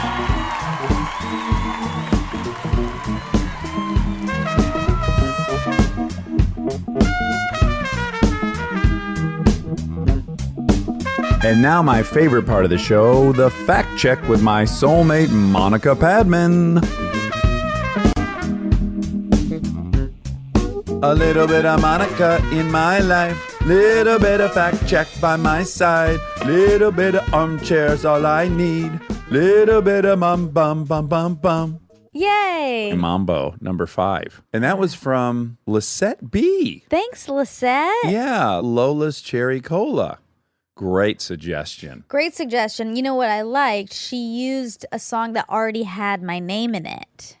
Does it? Yeah. Oh, it is? Yeah, the it does first say a line- little bit of Monica. Uh-huh. Oh, really? Yeah. Did you love that song? Of course. 99. Let me do some fast math. You were 12 years old?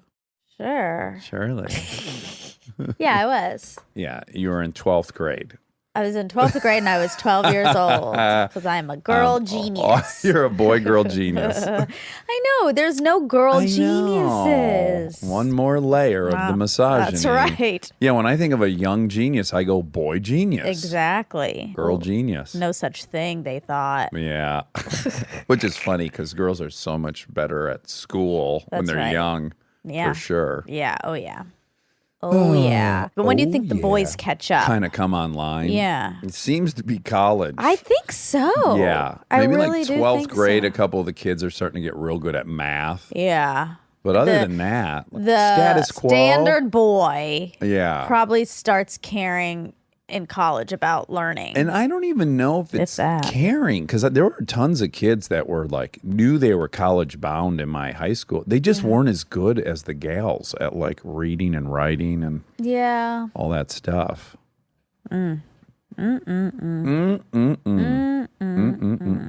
So Michael Rosenbaum, We had much anticipated, long awaited, Michael Rosenbaum, who of course has the podcast Inside of You. And Wobby Wob obviously has been producing that show for That's right. 2-3 years now, Wobby Wob? Yeah, 2 years. 2 years. 2 years. Guys, check out that podcast if you haven't. Yeah, it's real good. And Wobby Wob talks a lot on that one, which really entertains me because he and Rosenbaum have a very funny relationship. Yeah, well, I noticed it in real life. Yeah, Wobby Wob's kind of his boss. Wobby Wob is mean to Yes, he's to mean Rosenbaum. to Rosenbaum. Yeah, and Yeah. Rosenbaum is dismissive of him, so it makes for a really funny. It's contentious. Yeah, but they're both in on it though. Yeah. Yeah, it's so fun to watch. Would you agree with that assessment, Wobby Wob? Yeah, I guess so. Yeah. I was kind of startled by some of the phrasing Wobby Wob had to Rosenbaum. I was Sure. It's like, this is a guest of ours. Well, be careful. I think his relationship, he decided, superseded all. Yes, it's him like being if a guest. I produced another podcast and then you came on, I would be a brat. and I would not treat you well. No, you wouldn't treat me well, and I'd be a brat. Yeah. Yeah, I wouldn't be on my best behave. Speaking of that, we got to work together this week. Oh, we did. Yeah, Monica has a very funny role on Bless This Mess. It was so fun. Starting on ABC April 16th. Check it out. Really check it out. It's so funny. It really is. You know, there were some lines in there. I mean, the whole last time you come up to me. It's a great role for Monica because she just bosses me around the whole time. Yeah, it's really why I Secured. procured that role.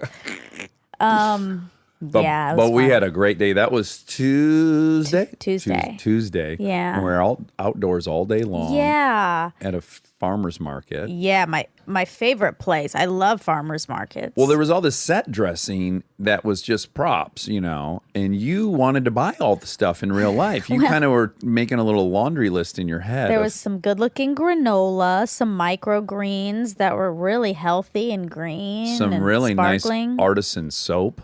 Yeah, but you know they were props, but a bunch of those vendors were real. They were real vendors. Yeah. Yeah. I wonder how that panned out for them. I was wondering what is the Yeah. point of this, but okay. Yeah, I don't know. Hopefully, you know, their signage was, I don't know. Was there signage clear in the Prominent? background?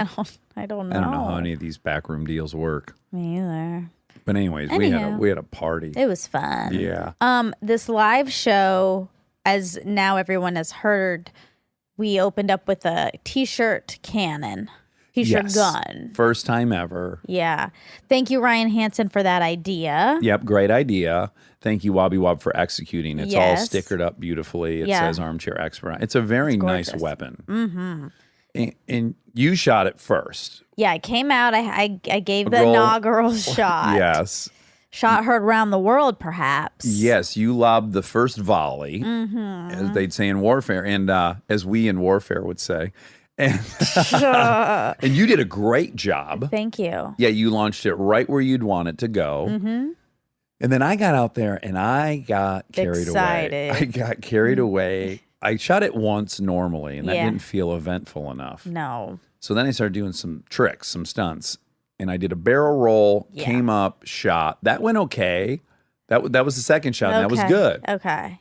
Some applause, some cheering. Sure. That only fueled my. Oh, God. He you got know, what- really. I lost control. I lost my head. Yeah. So then I got behind a couch, and then I sprung up from behind the couch and rocketed a T-shirt, and I shot it right into the second row. Right into someone's eye. Oh my God. My real-time embarrassment. And so public. Yeah. You didn't seem it. Oh, you know, I was laughing uncontrollably. You know, that's what I do when I'm embarrassed. That's true. Yeah. But I just thought you were laughing because it was funny. Everyone was laughing. It was funny in that it was such a big error. Right. What was funny about it is what a bad job I did. You know, I guess beamed so, someone yeah. in the front row. That's not where you shoot the T-shirt No, cannon it's in the not. front row. It's not. I bet you probably thought I would do something like that on accident. I Like, didn't. Yeah, you No, did. you're very safe. I wouldn't have suggested you take the inaugural shot if I didn't have total confidence in you. Well, I'm just saying, if you were to guess who would have, out of the two of us, shot something into the second row, it probably would have been me. Well, sure. Safe money's on that until Yeah. you factor in my showmanship Yeah. and my need to please. Yeah. And then you'd start thinking, well, he might start doing a bunch of tricks he's not Capable of. rehearsed, practiced, or trained for. Yeah. Anywho, we dodged a bullet because the person wasn't injured. Because the person literally dodged the bullet. He moved, and then Yeah. some girl in the back got his a ricochet. Yeah, I guess, and we never checked in with her. I think she had passed. Okay, I sure hope not. I would never want anyone to pass. Well, You know, except of laughter. Do you know who Gigi Allen is?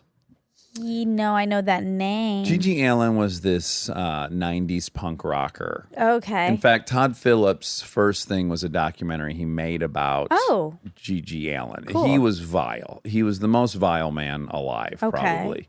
And, he was in and out of prison. And then on his last tour, it was announced he was going to kill himself on stage and take someone from the audience with him. No. Yes. What? And people went. The shows were sold out. God. Isn't that bonkers? I mean, luckily he OD'd mid-tour and he died. did. Yeah. So he never got to realize his dream. Wow. You don't hear that statement very often. Luckily. He OD'd and died. Wow. He was going to Kill himself. and somebody else. Yes. What? That was the professed plan. This is the type of thing You can't. I can't stand people who need so much attention that they're going to kill themselves on stage. Or leap out from a couch with a high-powered T-shirt cannon and beam I someone in can't a second. stand those people. Ugh. So anyways, I do wonder if we did promote our live shows by saying a couple people will get shot in the face with a T-shirt cannon, if people would still attend. Because you're just you're playing the numbers game at that point. You go, okay, let's see. The second row has 50 people in it. He might miss. He might get the first row. There's 50. And then the third row's got 50. So my odds are 1 in 150 that I'll get hit. Some people might like those odds. They might. I think you learned your lesson. I did. Yeah. I will not repeat that. No. Okay, Rosie. So We had a blast of a time down in so San much Antonio. fun. We had done a show just before that at Dad 2.0. Dad 2.0, and then we ran over, and about an hour later, we interviewed Rosenbaum. But here was our concern with Rosenbaum. Let's out him a little bit. Rosenbaum's one of the last great entertainers on the planet. And so the entire trip down there, he put on a performance on the airplane Right. that would have rivaled like an hour-and-a-half comedy set. Yeah, he was very on He was from the get-go. super on. He did. I think he laser beamed in on you. He You're a wasn't pretty girl on the plane, and I think he wanted to win you over. No, I just was the And only person and he didn't know succeeded. there. Okay, well, it could be that. Yeah. Could be your hotness. And he gave you the full platinum package, and you loved it. Yeah, it was fun. Not even half it yet. You were howling with laughter. I was not howling. You were howling with laughter. Rob, was I? Rob. But really be honest. In between howling and Oh. Okay, thank you. Okay, great. I was just I respect laughing. his objective outside. Me too. This is why we need. Although, do you think his impression is colored by the fact that he's Rosenbaum's boss? And No. I've heard all those stories Yes, but then 1,500 times. he would have even more so been like, God, Monica is laughing. Oh, that's a good Like, point. Like she is she's laughing fueling so this. hard. Yeah. Yeah, that's No. a good point. So I'm right. At any rate, here was my concern. I'm like, first of all, he was so entertaining on the airplane. It was incredible. Yeah. But I was getting nervous. I'm like, he can't sustain this pace. Right. He's going to be dead by 7 o'clock. Yeah. But as luck would have it, we got him a hotel room and he napped while we Yeah. did the other show. Yeah, like a little baby. You know, little baby boy. He went and took a nap. And I believe he even showered after. Yeah. He really came out as a whole. He started his day a second time. Yep. And then he really delivered in the live show. But then we had like about an hour before we had to go on, and I kept urging him to pace himself. it was happening again during that hour. It was starting to ramp up again right before we went out. Oh, he's a consummate entertainer. I really respect What it. about his voices? Oh, Impressions, yeah. I mean. That was crazy. He does 50 or so, huh? 50 plus, I 50 would plus. say. He did like 10 just in our hour. Right. And he had done 20 on the airplane. And he did a very scary one. I think we already talked about this, but he did a Yeah. very scary one after Well, he the basically show. just told the plot of a scary famous movie. horror movie, Yeah, but yeah. he did all the voices and he Yeah. got really into it. And then I was scared for days. Oh Lord, Oh boy. you are really susceptible to horror films. I know. We watched a scary show yesterday. The OA season 2. Yes, episode 1, and there was a huge pop out. Well, I don't want to give anything away. No, but you won't. But there just is there a is huge pop out. There's a big pop Oh out, my god! and you go, I didn't like that. I said I hated I that. hated that. Yeah, but that was about 7 or 8 minutes after I regained my composure. I was scared for all those 8 minutes. Oh, you were. Oh, wow. And when you're feeling that way, do you want the experience to end, or are you like enjoying? No, I want it to end quickly. Oh, you do? Of course, it's not a good feeling. No, Well, people like feeling scared. I think people like that feeling of The pop pop out, out. but no one likes a residual sense of like doom and that I'll die. Right. You know? No one likes that. Not when they get I don't home. think, unless that guy Gigi Allen, I bet he loved it. he probably liked it. Yeah. Although it's interesting because if you know you're about to kill yourself, you know who's going to kill you. You. You That's know? true. So can you really be afraid of yourself? I know. It's I don't complicated. know. That's Thank so God we lost him to an complicated. OD. Thank God. But this is like something I shouldn't say Oh, good. as a woman, probably. Okay, these are generally your best comments. But I wonder if I'd be so scared if I was not single. I probably Oh. wouldn't. I think I'd be less scared if I was if I had a partner. How is that anti-feminist? You There's know, because nothing it's like wrong you with that. need a boy, or I guess not a boy. You just need a partner to like be. 2-on-1's better than 1-on-1. Also, you're Yeah. 4'11". I'm 5 feet tall. Ugh. Anyway, Anywho, no, there's nothing. There's like to try to embroil this in some kind of political somebody thing. will, the, you the, the know? notion that if you were laying in bed next to me, who's 6'3" Mm-hmm. and 200 pounds, you'd be a fucking dum-dum not to feel safer. So if you think being feminist is being a dumbass, well, hey, Then- okay. Well, our language is getting a little. I'm just saying it's preposterous. Of course you'd Intense. feel safer laying next to a Yeah. large Safety in fighting numbers, machine. that's a real thing. Well, and just a bona fide, fighting machine. That's not you know? where this is heading. If my but- training took over on a pop out, woof, Well, oof. also, no, Malone. I don't want. It doesn't need to be a large 6'3" person. I think Of even course it doesn't, but I'm only saying that would you feel safer with a 6'3" dude next to you in bed? Of course. yeah, I'm using myself as an would. example. I would. Okay, good. We got through that. But I don't even mean in bed. I mean like in life. Even if I'm by myself, I wonder if I'm at a movie, if I'm at a horror movie by myself or with a friend, Mm-hmm. and there's a big pop out, and then it lasts for 8 minutes or something in Sure. my body. I wonder if that would not be the case if I just knew, if I just had some mental safety that I'm not by myself. Oh, interesting. Yeah. Well, I guess wonder. the answer to that would be, did you feel safer when you were at your childhood home and you knew your dad was around all the time? Oh, yeah. You did? Oh, God, yeah. Oh, okay. Yeah. So maybe we need to get him to move out here. He has a lot going I on. would love him to move out here and do a little political Commentary? commentary on here like once a Oh, month. he's just our- to keep us abreast of all the numbers out there. Yeah, sure. I'll run that by him. Okay. Okay, so Rosenbaum went to an adult summer camp. Mm-hmm. And that camp is called Camp No Counselors, but it since went bankrupt Oh, no. and lost $100,000. uh-oh. So Uh-oh. I'm a little sad that this episode didn't come out before that happened because we might have been able to save it. To save it. Mm-hmm. Well, maybe the folks who put that together will launch a new version of I it. hope. It with a little more sounds- fiscally responsible this go around. Maybe they learned some hard lessons. It's so adult of them to Yeah, it's almost like if lose. if your whole objective is to behave like a teenager as an But adult. as an adult, And exactly. you're running a business, you kind of got to do it all. Yeah. Yeah. Oh God, this makes me think of something you might cut out. But What? I did a movie with someone who was playing, on the verge of mentally challenged. Okay. And they were a method actor. And I did worry that he was going to like accidentally purposely set his apartment on fire making macaroni and cheese or something because he was so method and in character, or just destroy his finances during that month. Oh, no. Because clearly he still had to pay bills and stuff, but he was so method. I'm like, did he write a check for like $1 million to the gas company? Oh, my God. Do you think he did go home and remain in that character? No. He just probably got in and stayed on set. I think he did. You think he stayed in that character that in his whole... apartment? Yeah, No. I think he sat in there and like, yeah, I kind of do. Really? He's an incredible actor. He is very incredible. Serious. Mm-hmm.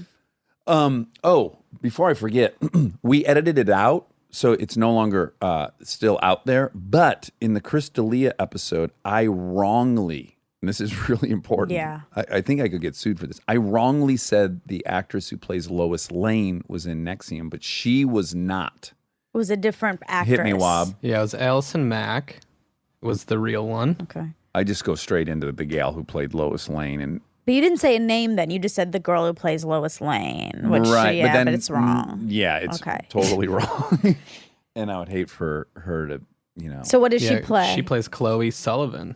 She played Chloe Sullivan on Smallville. Smallville, yeah. Oh, this is all coming full circle because, of course, course. Rosenbaum was one of the Yeah. co-leads of Smallville. Yes, he was. Okay, so I very much apologize to the real Lois Lane. Yeah. Erica Durance. Erica Durance. So you did not join Nexium that we know of. Yeah, I don't think so. Yeah. We Nor don't were know. you arrested. No, you weren't arrested. No. But Okay. you could be in Nexium. We don't know. Yeah. Oh, another thing. There was another thing. Oh, so a lot of people are going, no, rallies is I know. checkers. But let me just say this. I'm going to say this.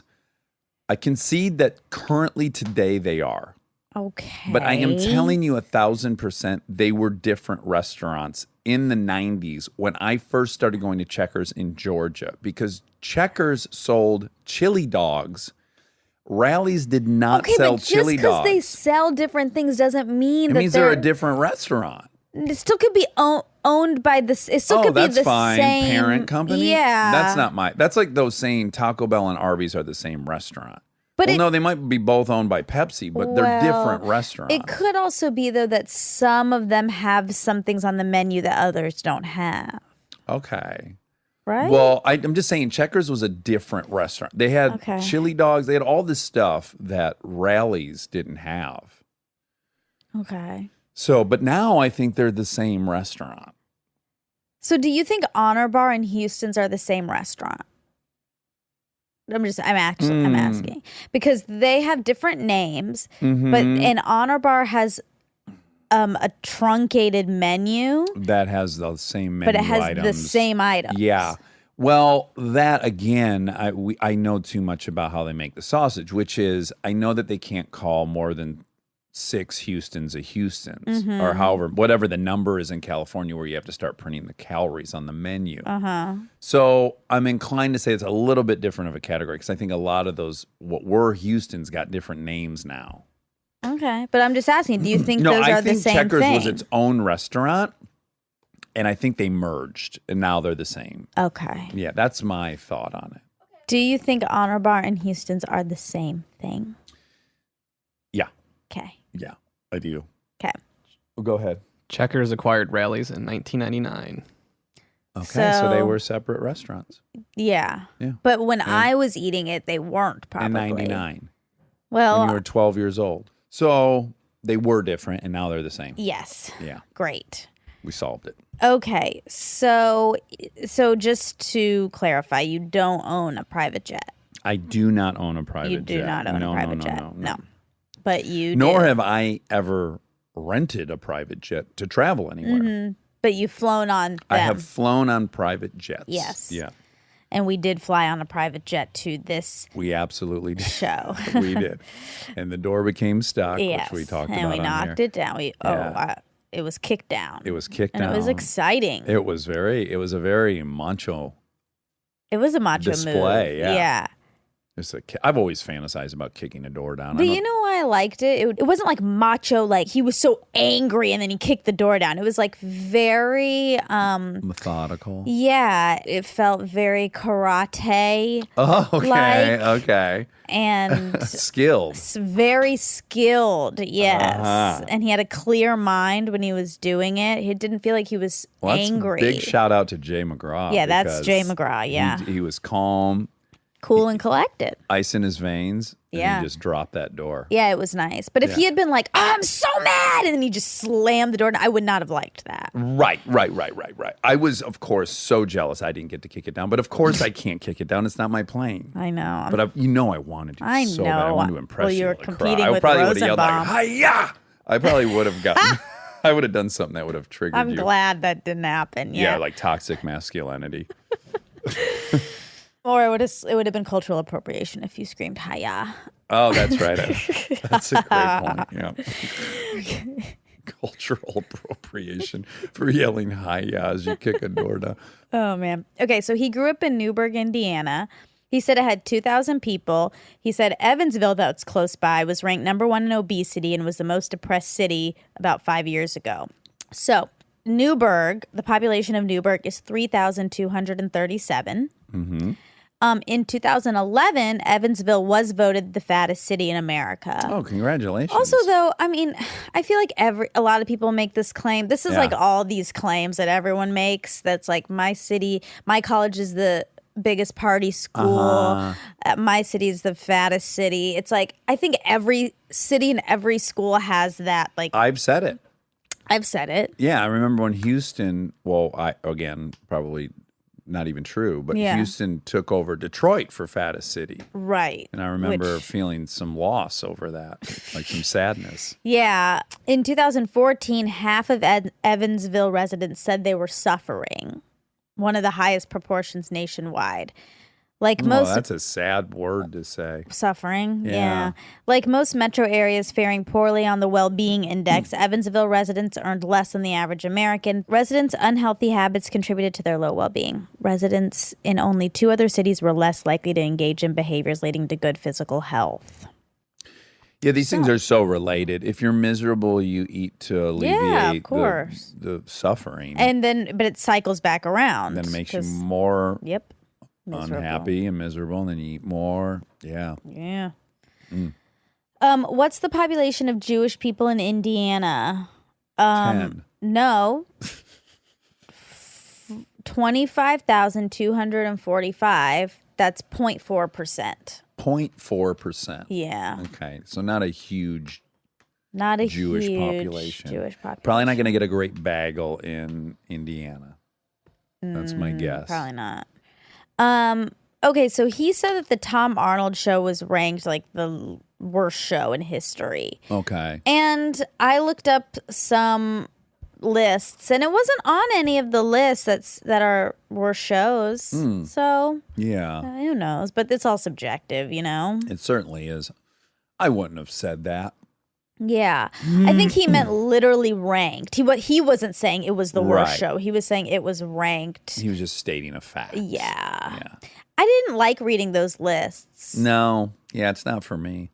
No. Celebrating people's misfires. Yeah. Schadenfreude. Failures. But they're not even failures. That's the thing. I know it's they like, got a show on TV. That's hard. I know. Yeah. It's a big accomplishment. Yeah. Like, I'm sure there's a lot of dudes that were delighted Chips didn't do well. Why?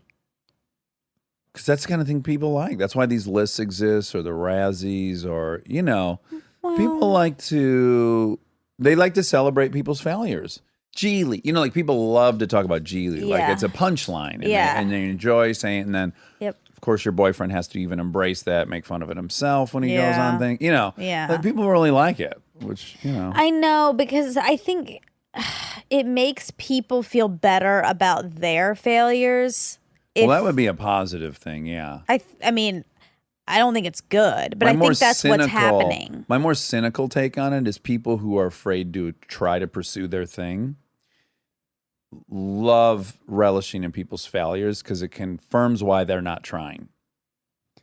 Yeah, maybe. I mean, I'm sure that's part of it, but I don't think this is good. But I think people like hearing about other people's missteps because it makes, especially people quote above them in some status way. It's humbling. Yeah, and it makes them feel like that everyone makes mistakes or everyone fucks up. But I do think that's part of it. Just like, I think we've talked about this on here, how some people like only know how to speak in complaints or negativity. Like if they come in and you say, how was your day? It's always something negative or a complaint.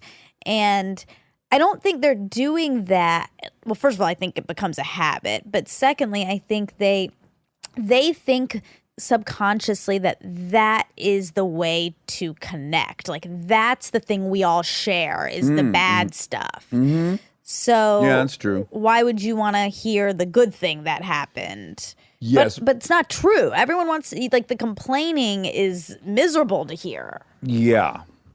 Yeah, I guess I'm responding most specifically to direct tweets I've gotten from guys that are like, what a fucking bomb, right? And then I like look at their page and they've clearly been unemployed for like 6 years and they're living in their mom's basement. And then I think, that's interesting. But it is the same That'd be thing like I'm if I saying. saw one of the rockets fail for SpaceX and then I found the scientist who had like a failed rocket before it went to space and being like, what a loser, your fucking rocket blew up on Yeah, well, we just don't know people's story, but no one's in a position to say that about anybody, so no. Right. But I that is what I'm saying is they like that something went wrong for you because a ton of things have gone wrong for them. Yeah, I like that way of looking at it.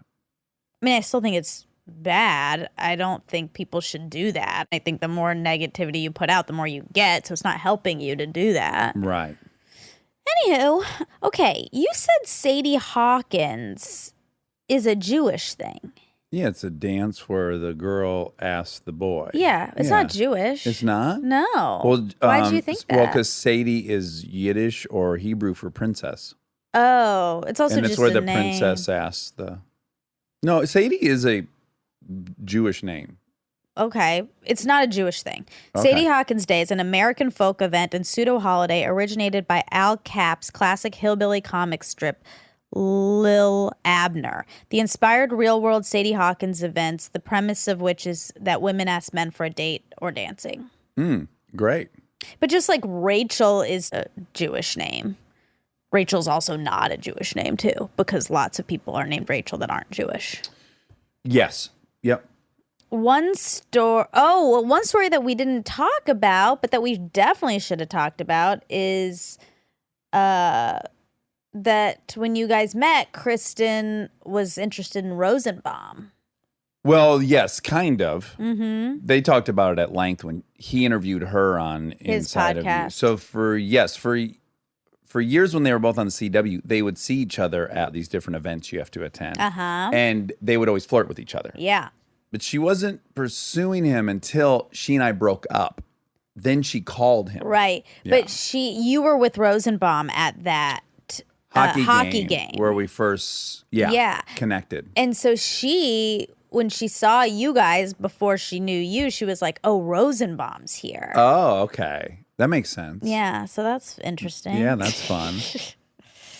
Okay, so you mentioned James Lipton. Uh-huh. James Lipton is the dean of the Actors Studio, and he hosts the show Inside the Actors Studio where he interviews actors, and it's really serious, and it's very actor-y. And there's this like famous questionnaire at the end that he does. By a French guy. Uh-huh. Mamosu Poupou, he says it. He says it every time. I used to love that show. Me too. I used to VHS tape all of the episodes. It's on Bravo. I think is it still on? I don't know. I don't know. Yeah. I too loved it a lot. And I can see where if you're not an actor, it's the most pretentious thing in the world. I know, but I actually was introduced to it by a not actor person. Oh, really? Yeah. The questionnaire at the end is probably the best part. It's great. No, Do you the remember whole Sean thing. Penn's most famous I don't remember. answer? What did he say? I don't this remember. This was dicey because Robin Wright Penn was in the audience too. Oh, no. And one of those questions, the people poll post questions is, if God exists, what do you What would say you say at the pearly gates? Yeah. What do you hope he says? Yeah. And Sean Penn's answer was, here's an 8-ball, 2 hookers are inside. Oh, wow. Oh, wow. And they cut to Robin Wright Penn in the, as I recall. I mean, that was definitely his answer. Maybe I've imagined that she was that, but I'm pretty certain she was in the audience. Oh my gosh. It was just one of those things where, like, as a young guy, I was like, yeah. And then I was like, oh no, that's kind of probably a bummer. That's so funny. That what you want your husband to say he hopes That's a funny heaven is. answer. It's a great answer. But he's not like funny, so it probably was just real. Yeah, maybe. If nothing else, it was dead honest. Guys, people should watch that show. It's so He's trying to bring it back. good. Yeah, and I remember a couple times in high school theater, like obviously our teacher didn't want to like plan the day. We'd watch it. Oh, yeah. Oh, I loved it. I loved it so much. A couple times boys have cried on that show. Sure. And I just watch it over and over and over again. Yeah. Yeah. And you know Bradley Cooper's whole thing with it, right? He cried on it. He's one of them.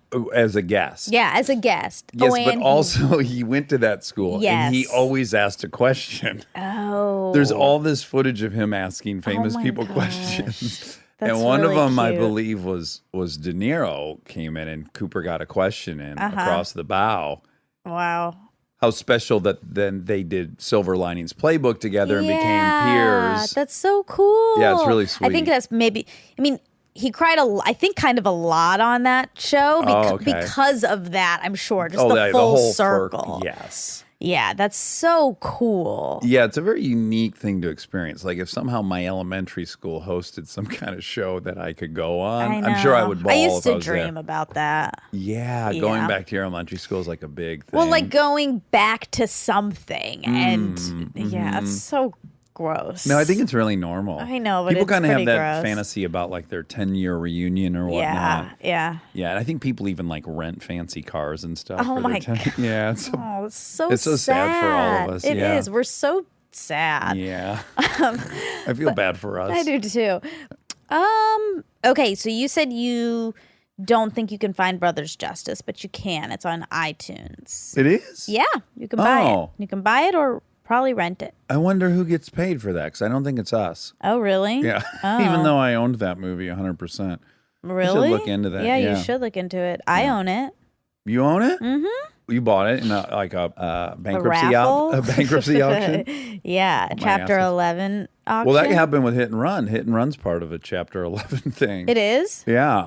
What do you mean? Open Road distributed Hit and Run, and they filed bankruptcy. And somehow that movie is like on a auction docket. What? But I don't know what crazy. happened. No, I just own it on iTunes. Oh, you own it that way. Yeah. It's a really good movie. I love you so much. It really is. It's really worth buying and watching it. It's so funny. I don't know if it's a good movie, but I will say I was 100% committed. It's a good movie. It's really, really funny. I mean, I went to real life places and did karate demonstrations, and I don't know how to do karate. Yeah. Oh. And did you say hiya? Boy, I don't think I did. Oh, good. Yeah, I wasn't culturally appropriating. Good. I did other dicey things, but not hiya. There's a lot of really good lines to pull, which we talk about that. We talk about some of the one specific line Asshole with lips. Rosie. Yeah. Yes. Yes. Yeah, you have a rendezvous with my asshole lips, Yes. motherfucker. Yeah. Okay. And is it Da Vinci who wouldn't finish paintings because he said he already finished it in his mind? I mean, I didn't see anything that, specifically that quote, but he was notorious for never completing his work. Oh, really? Mm-hmm.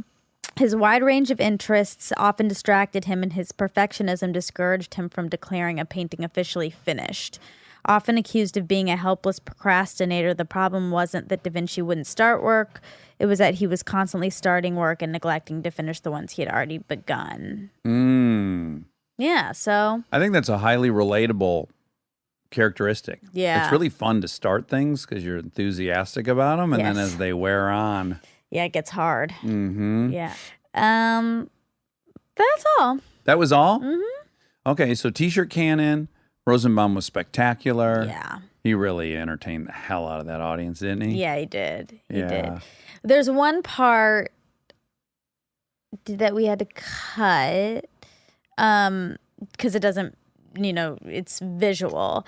But he tried to do a thing where he stood up and he had me stand up and he was recreating something from his childhood.